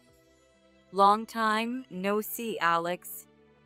Laura looked at Alex with eyes that seemed to see a treasure, yet there was a hint of sadness. You've grown so much. Don't cry like that. I hid away because I didn't want to make you look like this. I didn't want you to see me like this. You're not uncool. I'm sorry, Mom. Why are you apologizing? I should be the one apologizing. I was so surprised when you contacted me, but I was happy. I'm sorry for leaving you alone. I wasn't alone. I had Dad and Grandma. That's true. Thank you, Mom. I'm sorry for disappearing suddenly. Really, you're something else. I'll have to give you a proper scolding later. Oh no, Mom's lectures are so long. Laura joked, laughing. Though she looked frail, inside she was still the same kind and strong person she always was. She was a very kind person who always put others before herself. I never noticed the pain and loneliness hidden behind that smile. But now I understand. You're smiling now, but later, when we're gone, you'll regret it, won't you? You'll think it would have been better if we hadn't met again. By meeting, it leaves lingering feelings and makes the farewell even sadder. You're afraid of showing us your suffering and causing us trouble more than anything. But still, we need to tell you. It's the only way we can atone for letting Laura fight alone all these years. Laura, I'm so glad to see you. I won't let you go anywhere on your own again. Okay. It's all right. There's nothing to be afraid of. You're amazing no matter what. Let's enjoy our time together, all of us. Thank you. Her voice was so soft it was almost inaudible, but it reached my ears clearly. Oh, I brought you some tomatoes, Mom. The somber atmosphere suddenly brightened. Children have a remarkable power. Really? Let's all eat them together. But everyone else doesn't like tomatoes. Come on, no one should have picky tastes. We'll all overcome it together. At Laura's encouragement, we all ate tomatoes together. Alex seemed to have already gotten over his dislike of tomatoes and ate them with gusto. James and I hesitated at first, but as we forced ourselves to eat, memories of Laura flooded back, and we all cried as we ate. For the first time in my life, I thought tomatoes were delicious. Laura's health improved a little, but then worsened again, a cycle that repeated itself. A week after our reunion, Laura passed away. Until she lost consciousness, she talked a lot to make up for the time we had been apart. And in the end, we were all together as a family. After that, Alex was discharged and was able to attend the funeral, walking normally. Following Laura's wish for a modest gathering, we held a family funeral and prepared plenty of tomatoes. We explained everything about Laura's situation to James's parents and apologized. They were very kind and offered their support. Though the number of attendees was small, it wasn't a simple affair. Each person loved Laura dearly, and she was a source of pride for us all. Since then, Alex and James have moved in with me. We learned from Laura the importance of spending time together. From now on, I want to be together always. But I still carry a lot of regret. While I was happy to see Laura one last time, the sadness of losing her right in front of me was overwhelming. Above all, I hated myself for not knowing about her illness and not being able to do anything for her. One day, Alex brought me some tomatoes and said, I want to be a doctor, a farmer, or a chef. I want to save people like Mom if I become a doctor, grow tomatoes that made Mom happy if I become a farmer, and make people smile with the dishes you taught me if I become a chef. Alex, Watch and see what I become. So you need to stay healthy until then. Here, have the tomatoes. See you later. with that, Alex went back to his room. Sometimes children touch the deepest parts of our hearts. But it's also true that Alex has been saving me. Maybe I'll make pasta with this tomato today. Before I knew it, our family had become one that loves tomatoes. Harassment? That's just your imagination. Let it go. Jim spoke harshly to my concern. Just when I thought I could rely on my husband back from his business trip, I couldn't believe how cold he was. It's one thing if it's just me, but what if something happens to our kid? As the identity of the person remains unclear, my anxiety and unease only grow. I won't bother you, so we divorce. Jim said lightly. When he came back, Jim was in an unexpected condition. The small plane he took during his business trip had crashed, leaving him paralyzed from the waist down. His parents looked panicked. It seems they're thinking they can't take care of him at their old age, neither financially nor physically. But Jim, far from worrying about his future, smirked. Annoyed by his transparent motives, I confronted him with the truth. What? We're already divorced, aren't we? Your mistress will take care of you, right? It's time to give back all the discomfort, the sadness, and the anger I've felt over the years. My name is Sarah, a 50-year-old housewife. Currently, I live with my husband Jim. But effectively, it feels like I'm living alone. Jim travels a lot for work. Thanks to that, I ended up raising our only daughter almost single-handedly.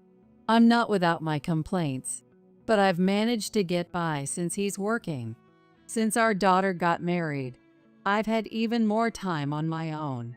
I've been getting better at spending my time alone, like collecting my favorite dishes or growing herbs in the garden to make herbal tea. Even if I redecorate and change my hairstyle, Jim, when he comes home, hardly seems to notice, which is disappointing. Still, I was looking forward to traveling together once Jim retires. I wonder what Italy is like. Which is more comfortable, Switzerland or Italy? I muse as I flip through a travel brochure, dreaming of a future trip with my husband. Jim, accustomed to international travel, would surely have a lot to tell. I had hoped. Little did I know that such an event, overturning the many years of our marriage, was about to occur. But first, let me take you back a bit. It all started over 15 years ago when I had just entered my 30s. Now that our kid is in daycare, it should be okay for me to travel for work again, right? Starting next season, I'll be traveling just like when I was single. Jim suddenly announced. During his single years, Jim spent about half of the year away on business trips to distant states. To continue at that pace meant he'd be absent quite a lot. Back then, our daughter was just over 3 years old, and I had just returned to a part-time job. Jim used to come home early in the evening to bathe our daughter and wash the dishes after dinner. A cooperative husband. The sudden disappearance of that support was, of course, shocking. If he's away often, not only housework, but everything else would fall on me alone. Whether our child got sick, or if I became ill myself. Wow, that's sudden. Our daughter is still so young. Hey, can't you at least cut it down to half as much as before you were single? My family lives quite far away. Not an environment where I can rely on them immediately. Jim's family is closer, but still an hour away. They are a bit far away to call in an emergency. I felt quite anxious, but Jim just frowned. Can't help it. I've been holding off because of our family. I'm working for us. Don't complain. Indeed, there was a vast difference between Jim's income and mine. When he says it's for the family, there's not much I can argue with. Ultimately, Jim quickly resumed a life filled with business trips. When he wasn't traveling, he'd come home late, and the time he spent at home decreased significantly. Sometimes he even went on international business trips. I appreciated the souvenirs, but the long periods apart were inevitably lonely. We haven't had much time together lately. I wish we could have some time just for us, but Jim just laughed it off and didn't take it seriously. Instead, he took me out to eat with our daughter. I was happy to have a break from household chores and enjoy a good meal, but still, it's frustrating not being able to be together. That kind of life continued for about 2 years. When I went to pick up our daughter from daycare, I was told something unexpected. Your daughter said she doesn't have a dad at home. Are you guys living separately or something? The young teacher asked me cautiously. She approached me secretly when no one else was around. Realizing she suspected separation or divorce, I hurriedly explained. No, that's not it. He's here. But he comes home late, and he's on business trips a lot. My daughter seems to think of him as someone who comes to play occasionally. I think she knows he's her father, but she meant that she rarely sees him at home.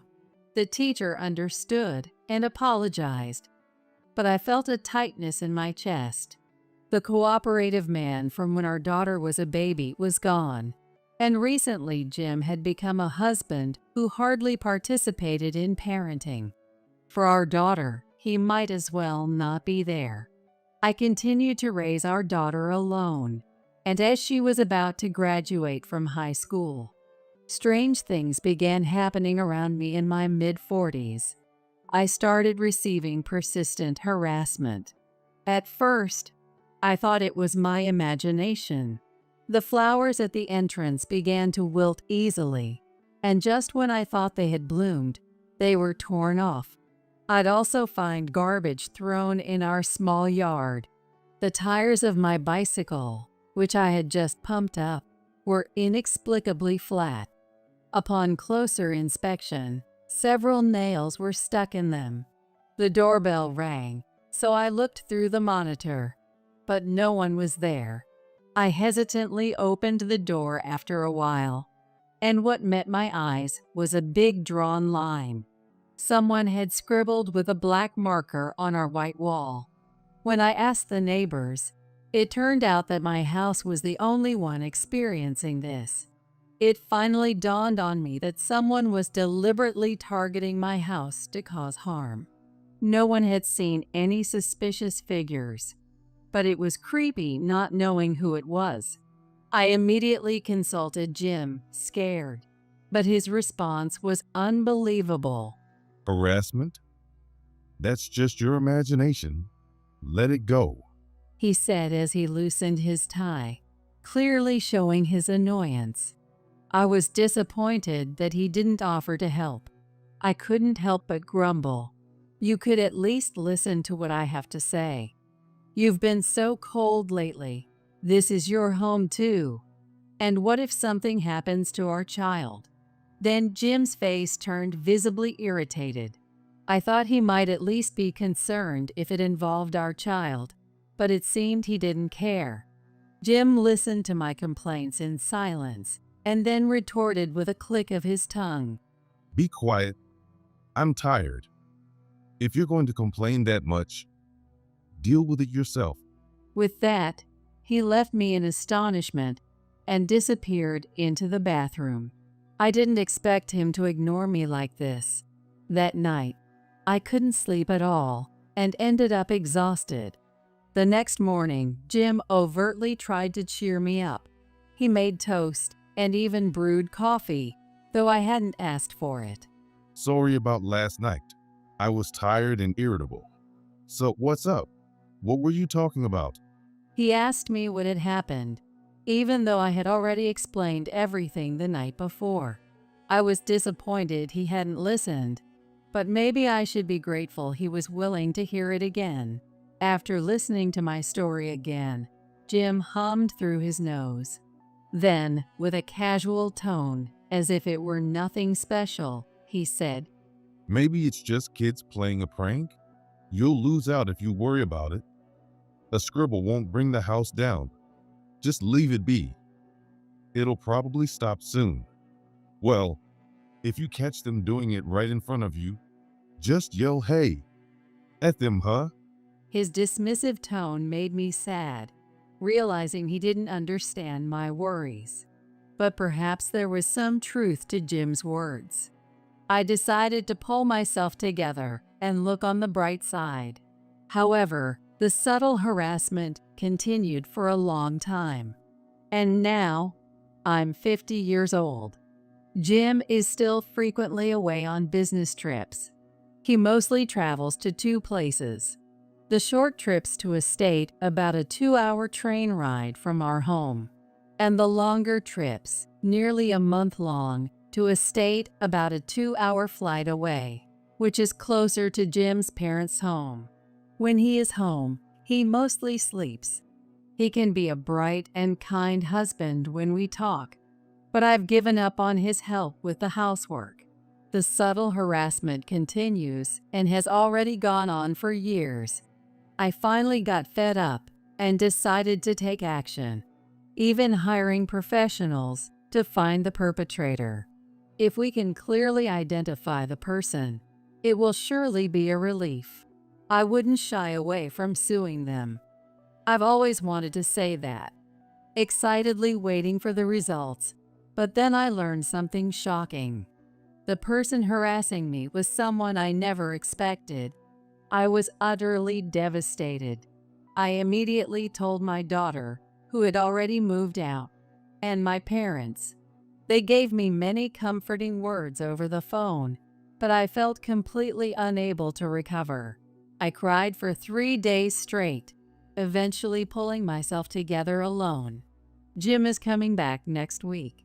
I can't just keep crying. I have to pick myself up. At that moment, that's when the phone rang loudly in the night. What? The plane. The plane Jim was on during his trip to another state had an accident. All passengers were seriously injured. It was a miracle he survived. Jim regained consciousness quite soon, but he wasn't unharmed. He suffered a head injury, and the left side of his body was paralyzed. Since the state is close to Jim's parents' home, they went there first. Understood. I'll be there tomorrow or the day after. I packed my things in a hurry. Despite being unaccustomed to the journey, I managed to make it to the hospital. As I approached his room, an unexpectedly cheerful voice reached my ears. Lucky to be alive.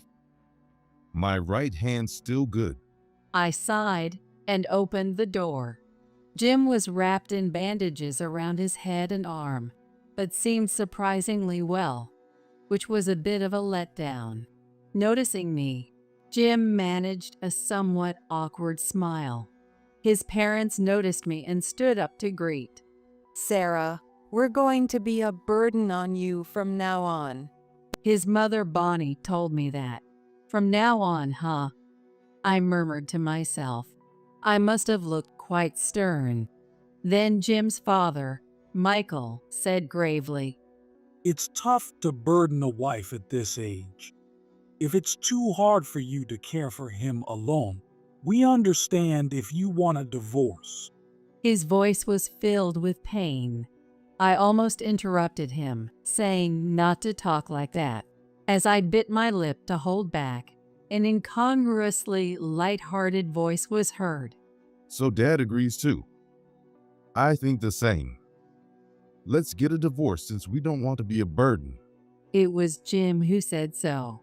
Despite his severe condition, Jim was grinning, not seeming anxious about his future at all.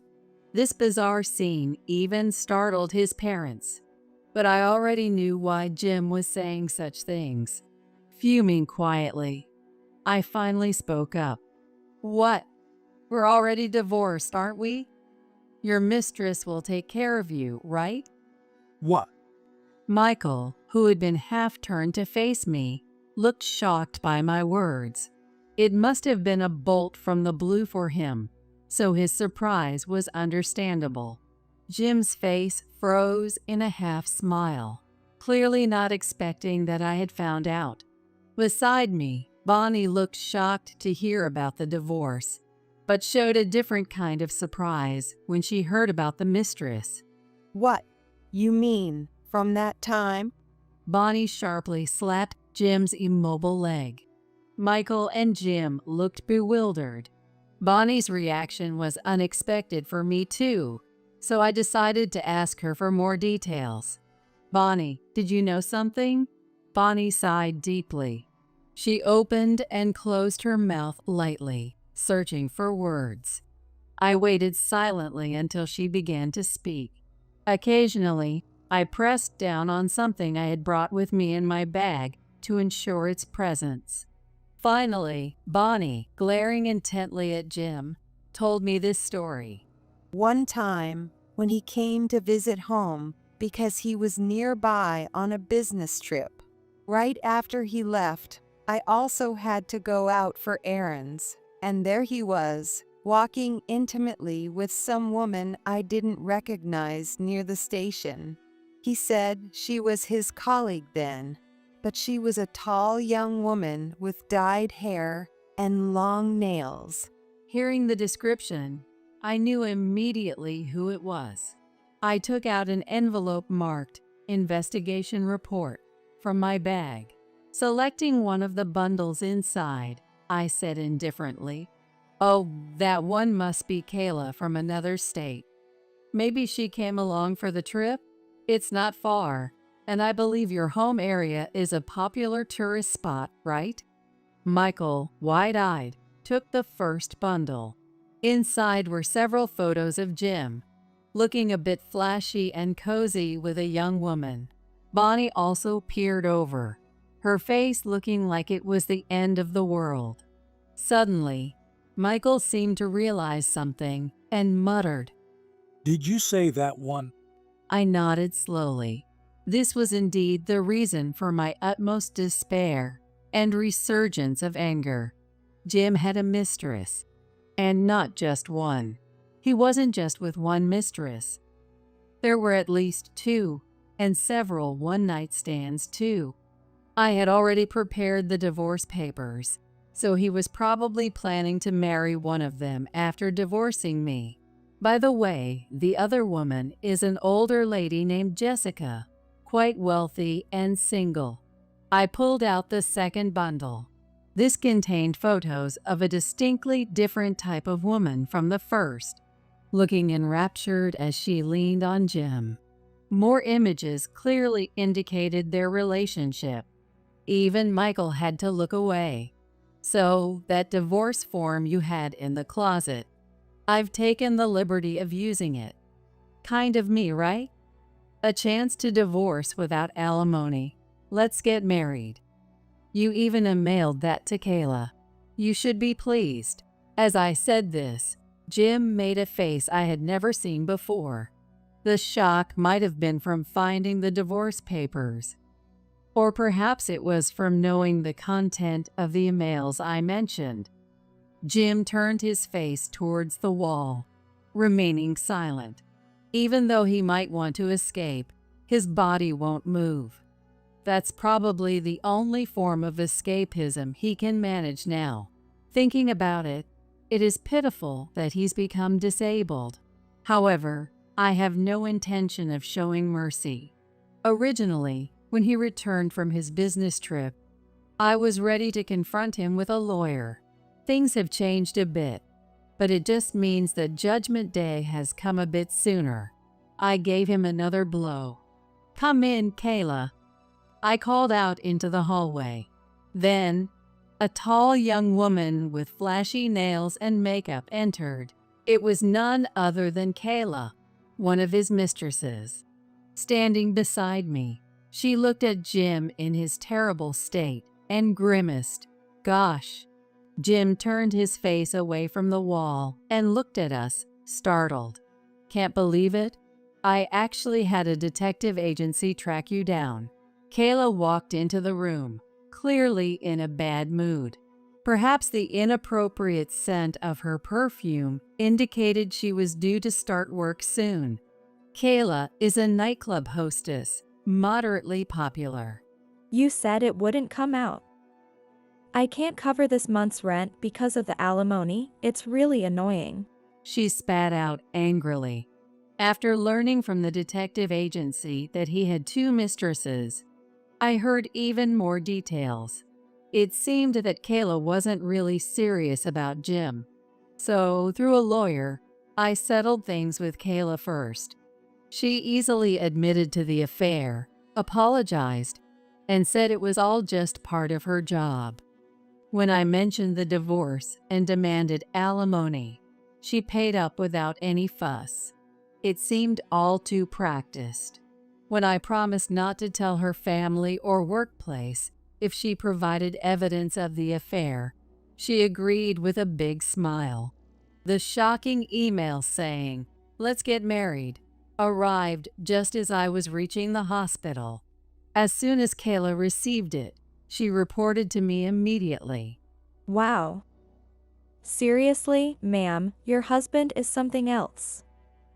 He's seriously injured, right? And yet he sends this kind of email. Isn't his vitality a bit too much? Talking to me as if we were friends, I was truly baffled.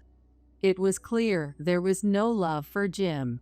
Thinking why he would even consider marrying this woman made me sad about Jim's poor judgment. It felt like a slap in my own face that I was even contemplating spending my life with him. After such exchanges, here we are. Seeing Jim, who was still clueless about the situation, I deliberately asked, "Kayla, are you going to marry Jim?" Absolutely not.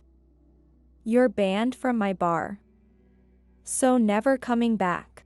Kayla scoffed in a manner only a true femme fatale could. I felt sorry inside and glanced at his parents. As expected, Michael was furiously red, and Bonnie started sobbing miserably. Amidst this, Jim, completely misreading the room, let out a pitiful plea. Wait, let's get married. You're young. Have my children. His words sounded slightly slurred, perhaps due to paralysis around his mouth. Even so, to suggest such a thing after becoming paralyzed. While not like Kayla, his vitality did seem excessive. No way. With just those words, Kayla dismissively cut him off and sneered. Then, she turned to me with a glossy smile, giving me a meaningful look. Seeming to want me to say it, I reluctantly informed Jim. Kayla's actually getting married to a very wealthy man soon. You were just a client, not a lover at all. She acknowledged the physical affair, though. Watching Jim's reaction, his face drained of color as he was struck speechless. It seems he was completely unaware of everything. At that moment, Michael raised his voice, sounding close to tears. Can't you even tell when someone is serious about you? Kayla, having finished her business, bowed to me and left the room. Jim called out, "Hey, and wait," but she didn't even turn around. "Well, you were hoping Kayla would take care of you. Too bad that didn't work out," I said slowly, emphasizing each word. Jim's lips trembled. Perhaps he was panicked. I could see sweat beginning to form on the tip of his nose, which hadn't been there before. You still have Jessica. Why don't you call her? I've checked, and she's living in the next district. It's a bit far, but she can make it within visiting hours. I was gearing up for the final confrontation, a direct encounter with Jessica. After all, the years of harassment I endured were what led me to discover Jim's infidelity. It turns out the culprit was Jessica. Since Jim wasn't helping, I decided to resolve it myself. With the little money I had from my part-time job, I hired a detective agency to find the perpetrator, and it turned out to be Jessica, a woman nearly 70 years old living in the next district, with whom I had no prior acquaintance. However, I knew the name of the area. It was one of Jim's frequent business trip destinations. I had them investigate whether Jessica had any connection to Jim. Initially, I wondered if she bore some grudge, but it turned out to be an affair. I couldn't have imagined Jim would be involved with an elderly woman, almost old enough to be his mother. Despite being shaken, I asked for further investigation to see if there were more crimes, and the evidence just kept coming. Overwhelmed by the situation, I had them also check our house. Finding the divorce papers made me feel as though God was on my side. Jessica is quite an older woman, very wealthy. Seems she's contributed quite a bit to him. Not a penny has come my way, though.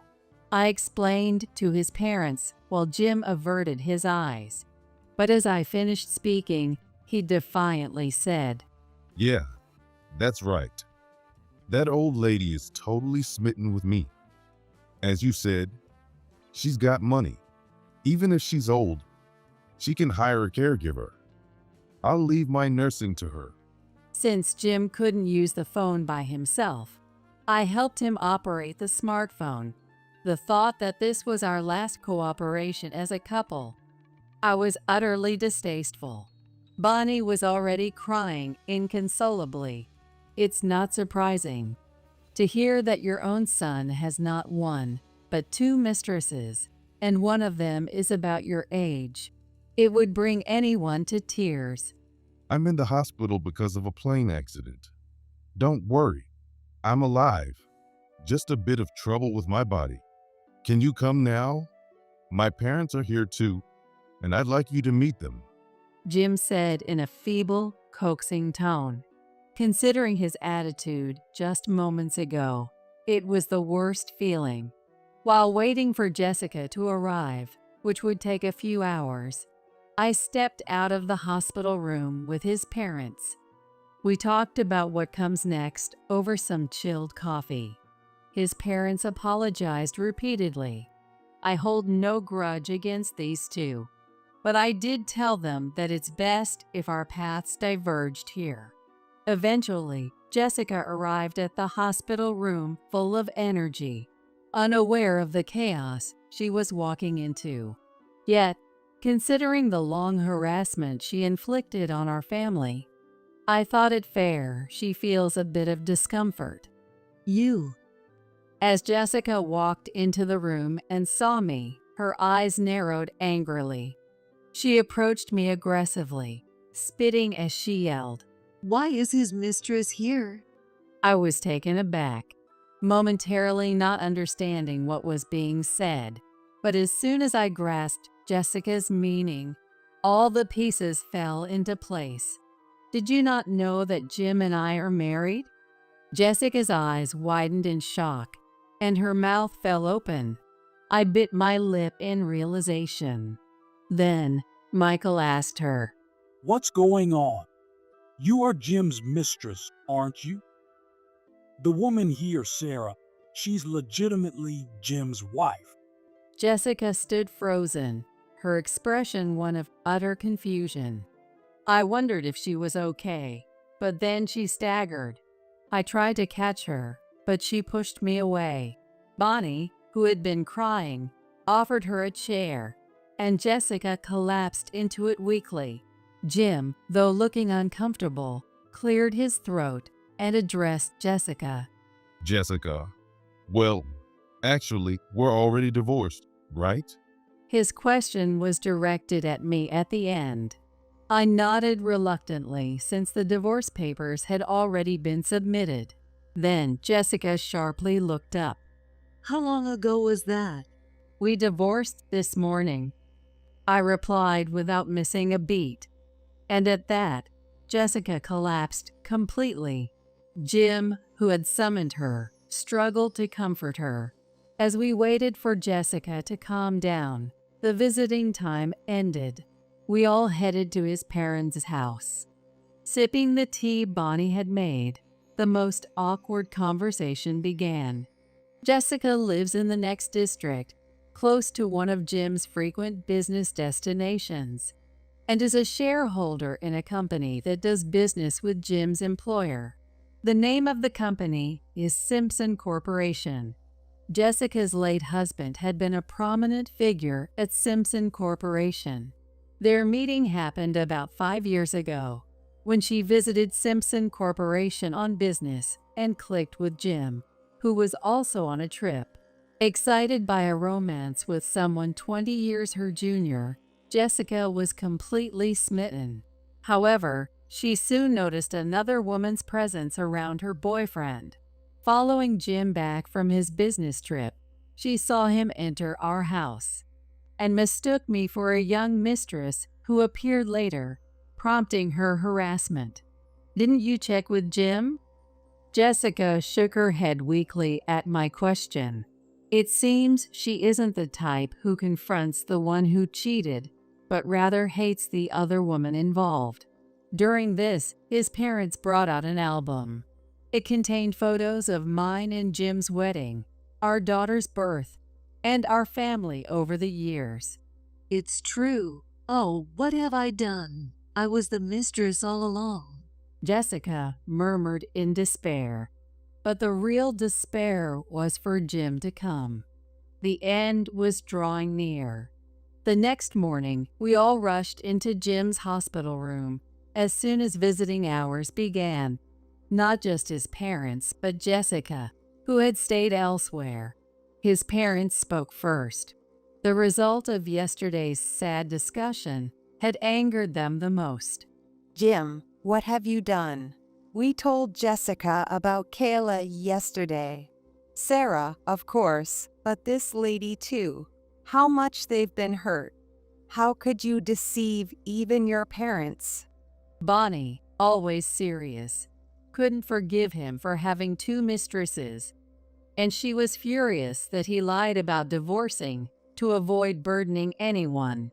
Michael also condemned the infidelity, then added, You keep saying you have no money, and I thought it was because you were spending it on your family, but it was for your affairs. We've been struggling on a small pension. Is affair more important than your parents, you ungrateful wretch? Both of them were furious. In fact, during the investigation of the affair, I realized that the salary I received from Jim was less than what he actually earned. The account where Jim received his salary was under his control, and he siphoned off about 30% each month before transferring it to our family account. It seems the portion he took was mostly spent on Kayla. It was my fault too for not noticing for so long, but what he did was too deceitful. Additionally, I had another gift for him. In the form of a final blow, I played this recording for Jessica. I said as I played back Jim's words recorded in this hospital room yesterday.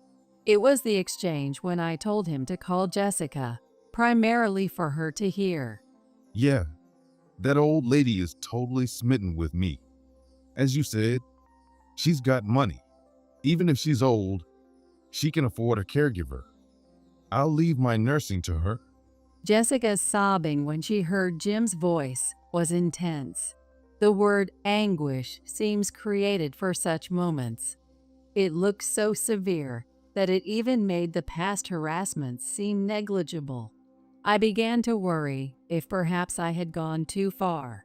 I can't forgive you. I trusted you, Jessica said before she left.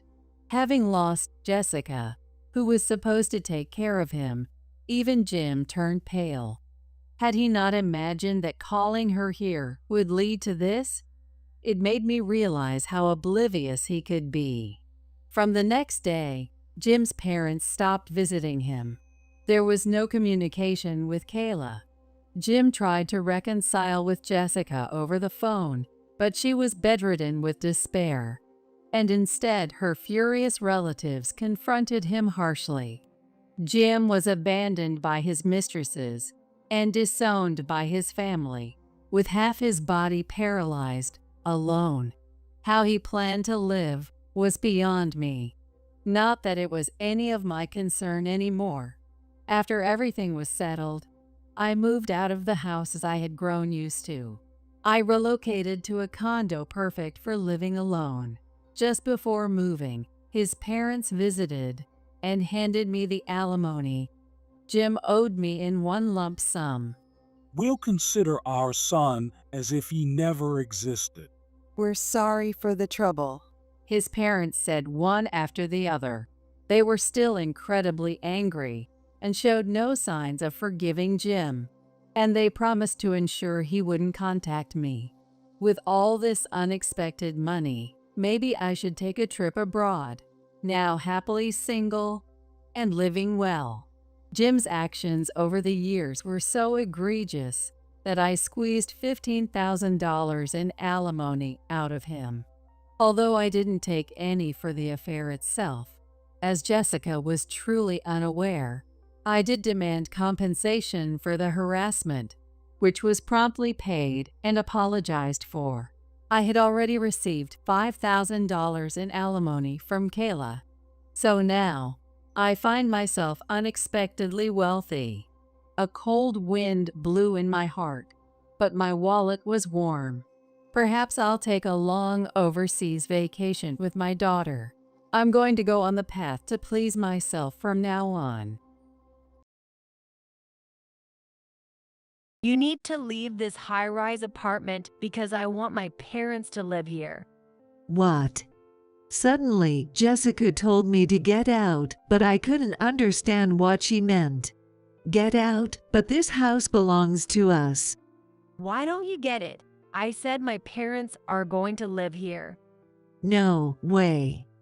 No matter how many times she says it, it still doesn't make sense. I do consider Jessica, my daughter-in-law, to be my family. But that doesn't mean I can just hand over our house so easily. As I stood there dumbfounded by Jessica's words, my son Thomas continued. Come on, it's not a big deal. David and Doris like this house. Why don't Mom and Dad live somewhere else? I never thought my son would say such a thing. I thought I had raised him well, but he apparently didn't feel respect for his parents. I just didn't care anymore and told Thomas and Jessica. So that's how it is. All right, then. I'll gladly leave. Finally, you understand. I'm so glad. Now, this house is practically ours. Thomas and Jessica hugged each other, delighted. I see. They didn't want us out for their parents' sake. They just wanted the place for themselves.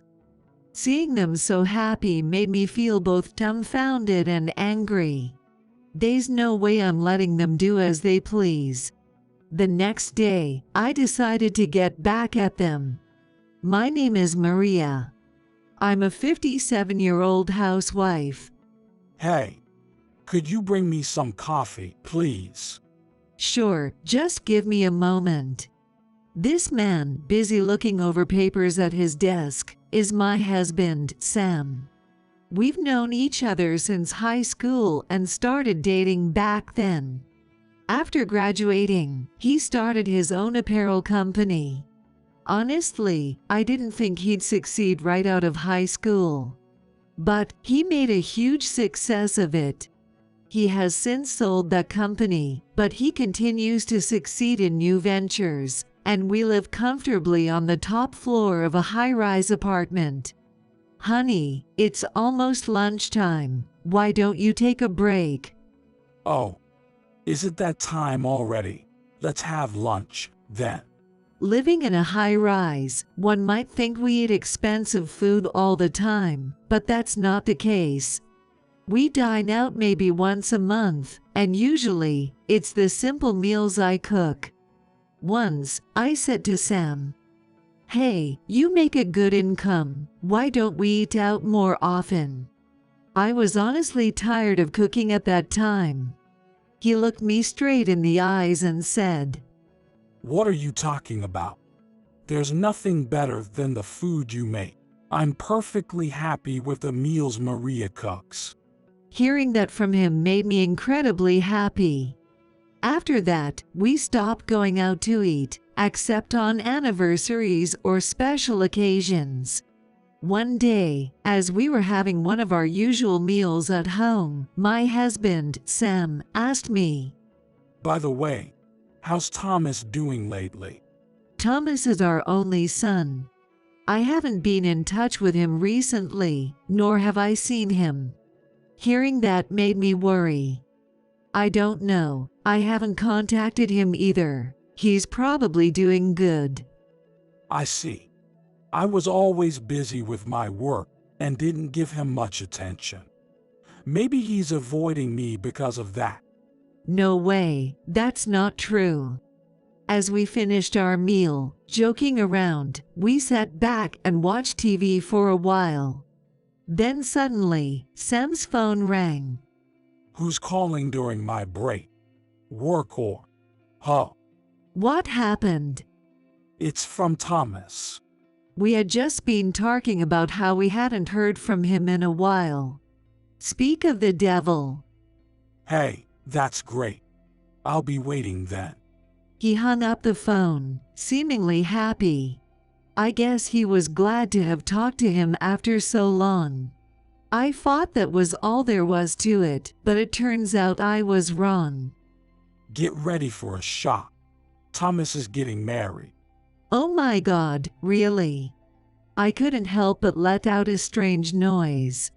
I was that surprised by the news of Thomas's marriage. Well, it's a happy occasion anyway. We decided to celebrate it in a big way. At the time, I had no idea what kind of person Thomas's bride-to-be was. A week after hearing about Thomas's marriage, he brought his fiancée over to our house for an introductory meeting. Long time no see. You don't even call. Have you been well? Yay, I've been good. Well, that's bad. I shouldn't have said that, seeing him after such a long time. But more importantly, the woman Thomas brought was stunningly beautiful. She looks like a model and has a well-defined face. Nice to meet you. I'm Maria, Thomas's mother. I'm Sam, Thomas's father. Nice to meet you. Both of us were incredibly nervous. Especially Sam, who was so tense he was speaking in a faint voice, unlike his usual demeanor at his work. Why are you nervous? You look ridiculous. Huh. I couldn't hear it clearly, but did she just call us ridiculous? That can't be right. I must have misunderstood. It's our first meeting, and we're here today to see each other, so... Hey, don't say things like that. It's fine, isn't it? I'm only speaking the truth. Just quickly introduce yourself. Thomas and his girlfriend were whispering to each other, but I could hear everything. Luckily, Sam didn't seem to notice. Is Thomas really okay marrying someone so lacking in common sense? I'm Jessica. Nice to meet you, too. Her dismissive attitude almost made me angry, but I focused on keeping my cool. If I got angry now, it might ruin Thomas's engagement. thinking that helped me get through this situation. I didn't like her attitude, but other than that, there were no issues, and the introductory meeting ended without further problems. 2 months later, Thomas and Jessica got married. From what Thomas told me, they were living in an apartment near our house. I wonder if they are okay. What do you mean? I'm concerned about Jessica. Jessica? She seems like a good girl. Anyway, they must be getting along fine. Besides, they live nearby. So why don't we invite them over for dinner sometimes? Well, I see. It's fine. They're our family after all. Well, I guess. I wondered if Sam hadn't noticed her attitude. Maybe I was just overthinking it. Deciding to go along with Sam's suggestion, we began inviting Thomas and Jessica over for dinner regularly. I'm sorry for always asking, but don't you have something a bit more luxurious? You are wealthy, right? Come on, don't say that. The food Maria makes is quite delicious, right? Jessica always complained every time she came over. If she had so many complaints, she shouldn't come at all. That's what I always thought while serving the meals. I hoped that someday Thomas would reprimand her, but there was no sign of that happening. Why do I have to feel uncomfortable in my own home? Gradually, I began to dread the visits of Thomas and Jessica. After about 6 months of this, one day, they showed up at our house and announced, "We're here. Open up." "Here they come again. I'll just feed them and then they can leave quickly." "Okay, I'll open the door now." As I was about to let Thomas and Jessica into the house, I saw Jessica's parents standing behind them. Why did they come? I hadn't heard they were coming today. As I stood there stunned, Jessica spoke up. Come on, Mom and Dad, don't hesitate to come in. Wait, what is she doing? Before I could protest, Jessica's parents had already entered the house following her lead. What's happening? This is all too sudden, I can't keep up. But it seems Sam was just as confused. Jessica's parents. What's going on here? That was the natural reaction. I was incredibly surprised, too. Sorry for coming suddenly. Jessica told us you'd been taking good care of her, and we wanted to greet you. Plus, Jessica said she wants us to live in this house. It's such a beautiful and grand apartment. Living here must be like a dream. What is this person talking about? They're going to live in this high-rise apartment we're living in. Did Jessica tell them that? That's just ridiculous. I couldn't help but step in between them. Excuse me, did your daughter really tell you to live here? Yes, she did. Right, Doris? That's what I heard too. Like daughter, like parents. Even if their child says something like that, it's no reason to just show up unannounced. Clearly, they're a family that has never learned common decency. As I was dumbfounded, Jessica spoke up. So, my parents will live in this high-rise apartment and others must leave. What, leave? Others? Suddenly being told by Jessica to leave, I couldn't grasp what was happening. Leave, but this is our house. Come on, why don't you get it? I've been saying my parents will live here. No, I mean, no matter how many times she says it, it still makes no sense. I do consider Jessica, my daughter-in-law, to be my family. But that doesn't mean I can just hand over our home. After all the trouble we've gone through every time they've shown up uninvited, it feels like a betrayal. As I was taken aback by Jessica's statement, Thomas continued. Come on, it's not a big deal. David and Doris like this house. Why don't Mom and Dad live somewhere else? I never imagined my own son would say such a thing. I thought I had raised him well, but he apparently didn't feel respect for his parents. At that point, I just didn't care anymore and told Thomas and Jessica. So that's how it is. All right, then, I'll gladly leave. Hey, what are you saying? If you do that, Sam whispered to me, looking worried. Of course, I would not just sit back and do nothing.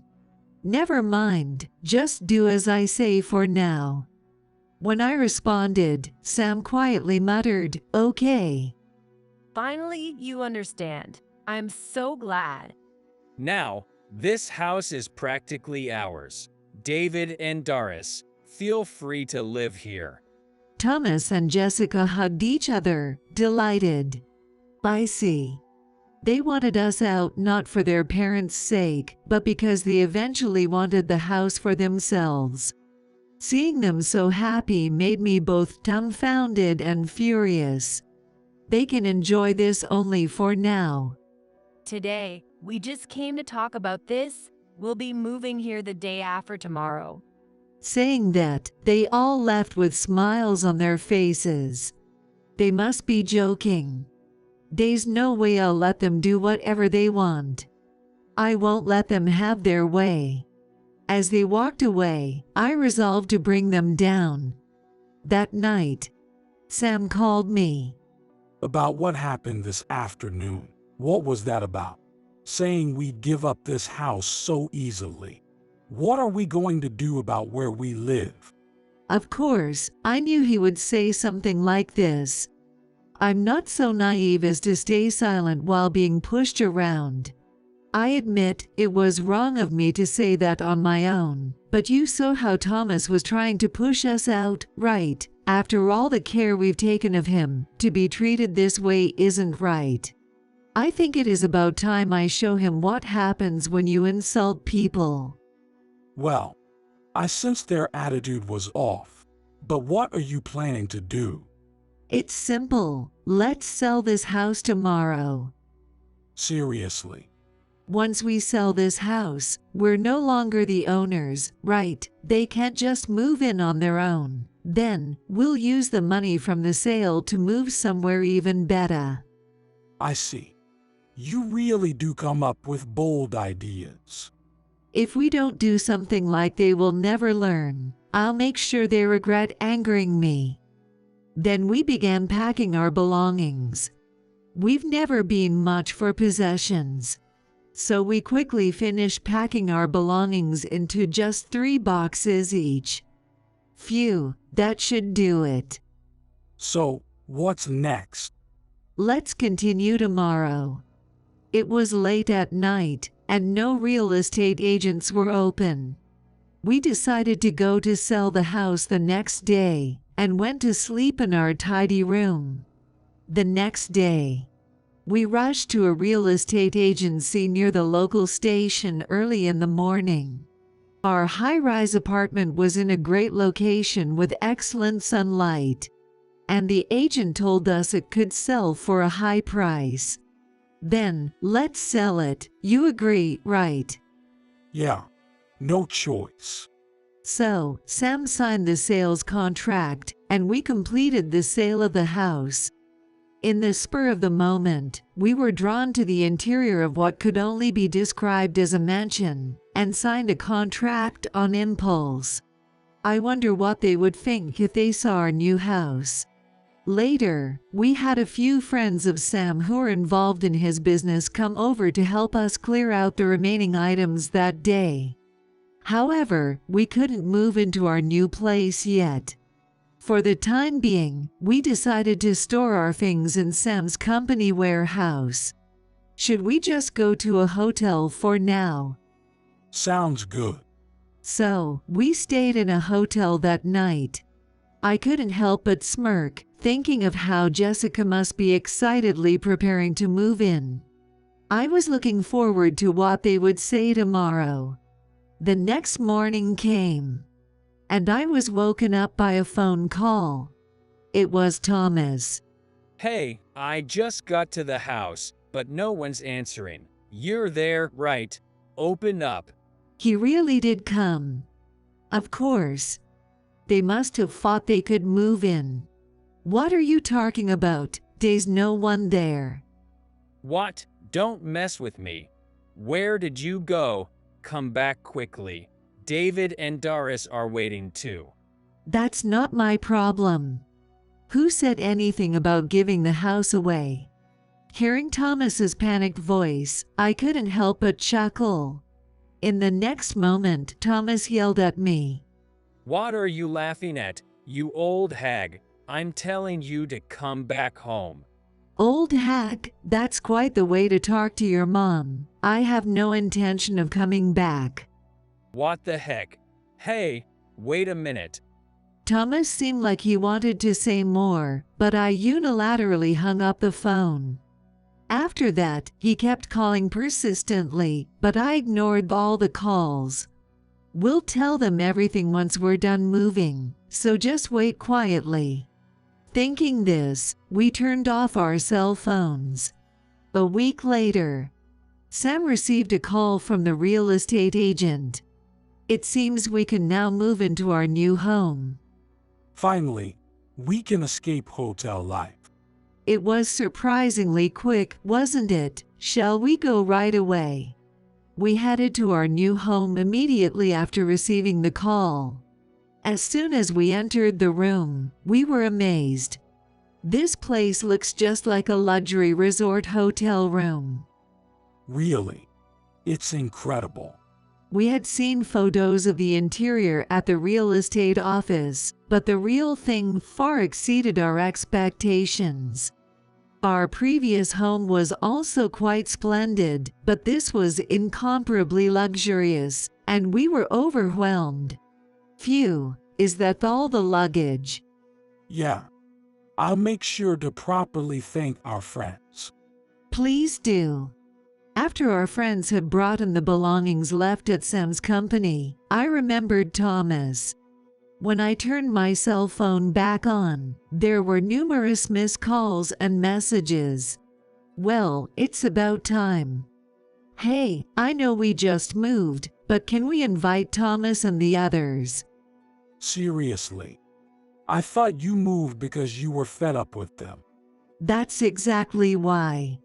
After telling Sam that, I called Thomas. He picked up after just one ring.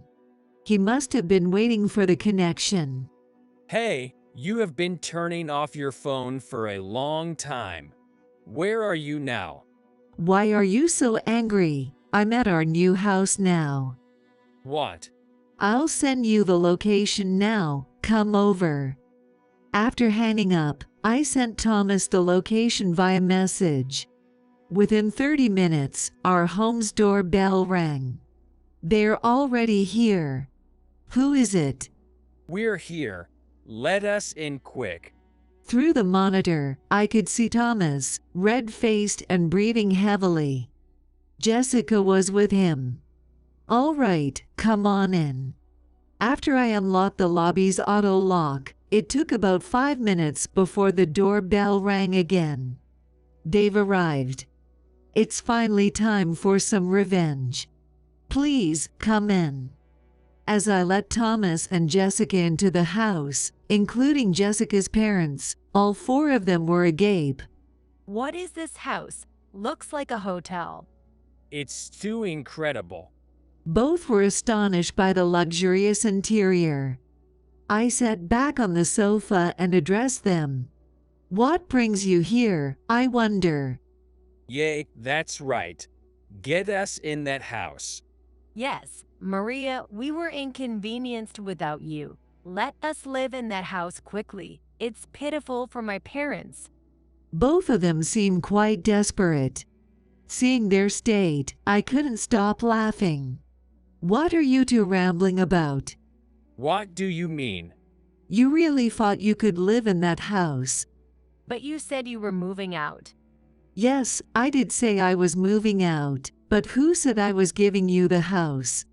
I stared at them coldly, a complete shift from my previous smile. Yet, they still didn't understand. You still don't get it. Neither you nor we can live in that house. It was only then that Thomas seemed to realize. Could it be? What, Thomas, you understand? What is it? Jessica, let me explain since you don't get it. We sold that house, so neither we nor you can live there. Jesus, then what are we supposed to do? We've already canceled our apartment lease. What a foolish daughter-in-law. Giving up their residence without any confirmation. And to think they misunderstood that they were getting the house shows a real problem in their thinking. It's not my problem. You did that on your own. Besides, I never liked your disrespectful attitude towards us. If you had shown us any respect, I might have considered leaving you the house in the future, but unfortunately, no. But can we stay here just for a while? Please, Mom. Thomas and Jessica were both pleading. Of course, I had no intention of letting them stay. As I ignored them, Jessica's father spoke up. I always thought something was off. I'm sorry for getting carried away back then. What Jessica said was a lie, right? We really inconvenienced you. We'll leave now. Her parents seemed to have had an inkling that suddenly living in a high-rise apartment wasn't possible. After apologizing, Jessica's parents prepared to leave. Seeing this, Jessica shouted, Don't go back on your own. We're desperately asking here. The next moment, a strong slap landed on Jessica. You idiot. Are you trying to embarrass us further? Don't mess around. We're leaving, I said. Wow, that looked painful. Jessica was struck so hard she nearly flew backward. Then her father grabbed her by the scruff like a rag and dragged her away. So, what will you do now? Jessica has been taken away. Staying here will definitely not make us live together, and I won't allow you to either. Also, even if we pass away, this house will not be inherited by you, nor will you get any inheritance, so be prepared. Dad, Mom, I'm sorry. After apologizing to us, Thomas hurriedly chased after Jessica. Phew, I'm exhausted. Maria, you're terrifying when you're angry. I had never shown such anger to Sam before. It must have been clearly visible on my face. That's how much Thomas and Jessica had irritated me. Well, I think they understood well now. You shouldn't treat anyone with disrespect. A year later, Thomas came to our house. What's up? Actually, I got divorced. Thomas spoke seriously, and I felt a bit of sympathy for him. No matter how harshly he was treated, I am still his mother, and I can't help but feel sorry for him. So, why did you get divorced? Well, Jessica was disowned by her parents, and she's always been a bit reckless with money, but it got even worse. Eating out every day, buying loads of designer brands goods on weekends. I tried to warn her that this wasn't sustainable, but it was out of control. We ended up using all our savings, and I just couldn't handle it anymore, so I decided to divorce. She approached me because she knew my family was wealthy, thinking marriage would change her. It was foolish of me to assume that, and I'm sorry for the trouble I caused you. I see. No wonder she was so rude to us from the first time we met. It turns out she didn't care about Thomas at all. She was just after Sam's inheritance. I'm glad Thomas realized it sooner rather than later. If he had kept up the relationship, things would probably have gotten even worse. It sounds like you went through a lot, Thomas. By the way, what's Jessica doing now? She's living in a cheap apartment and working at a bar at night. She sometimes asks me to come to the bar, but there's no way I'm going. It seems she couldn't let go of her lavish lifestyle and ended up working nights. All the more reason it's good that their relationship ended. I feel sorry for Thomas, but deep down, I'm relieved. I once thought I'd never live with him again, but since his divorce, Thomas has been visiting our home about once every 2 months. I asked if he wanted to live together, but he declined. He didn't say why, but I think he's reflecting on his past actions. I will cherish our occasional family get-togethers from now on.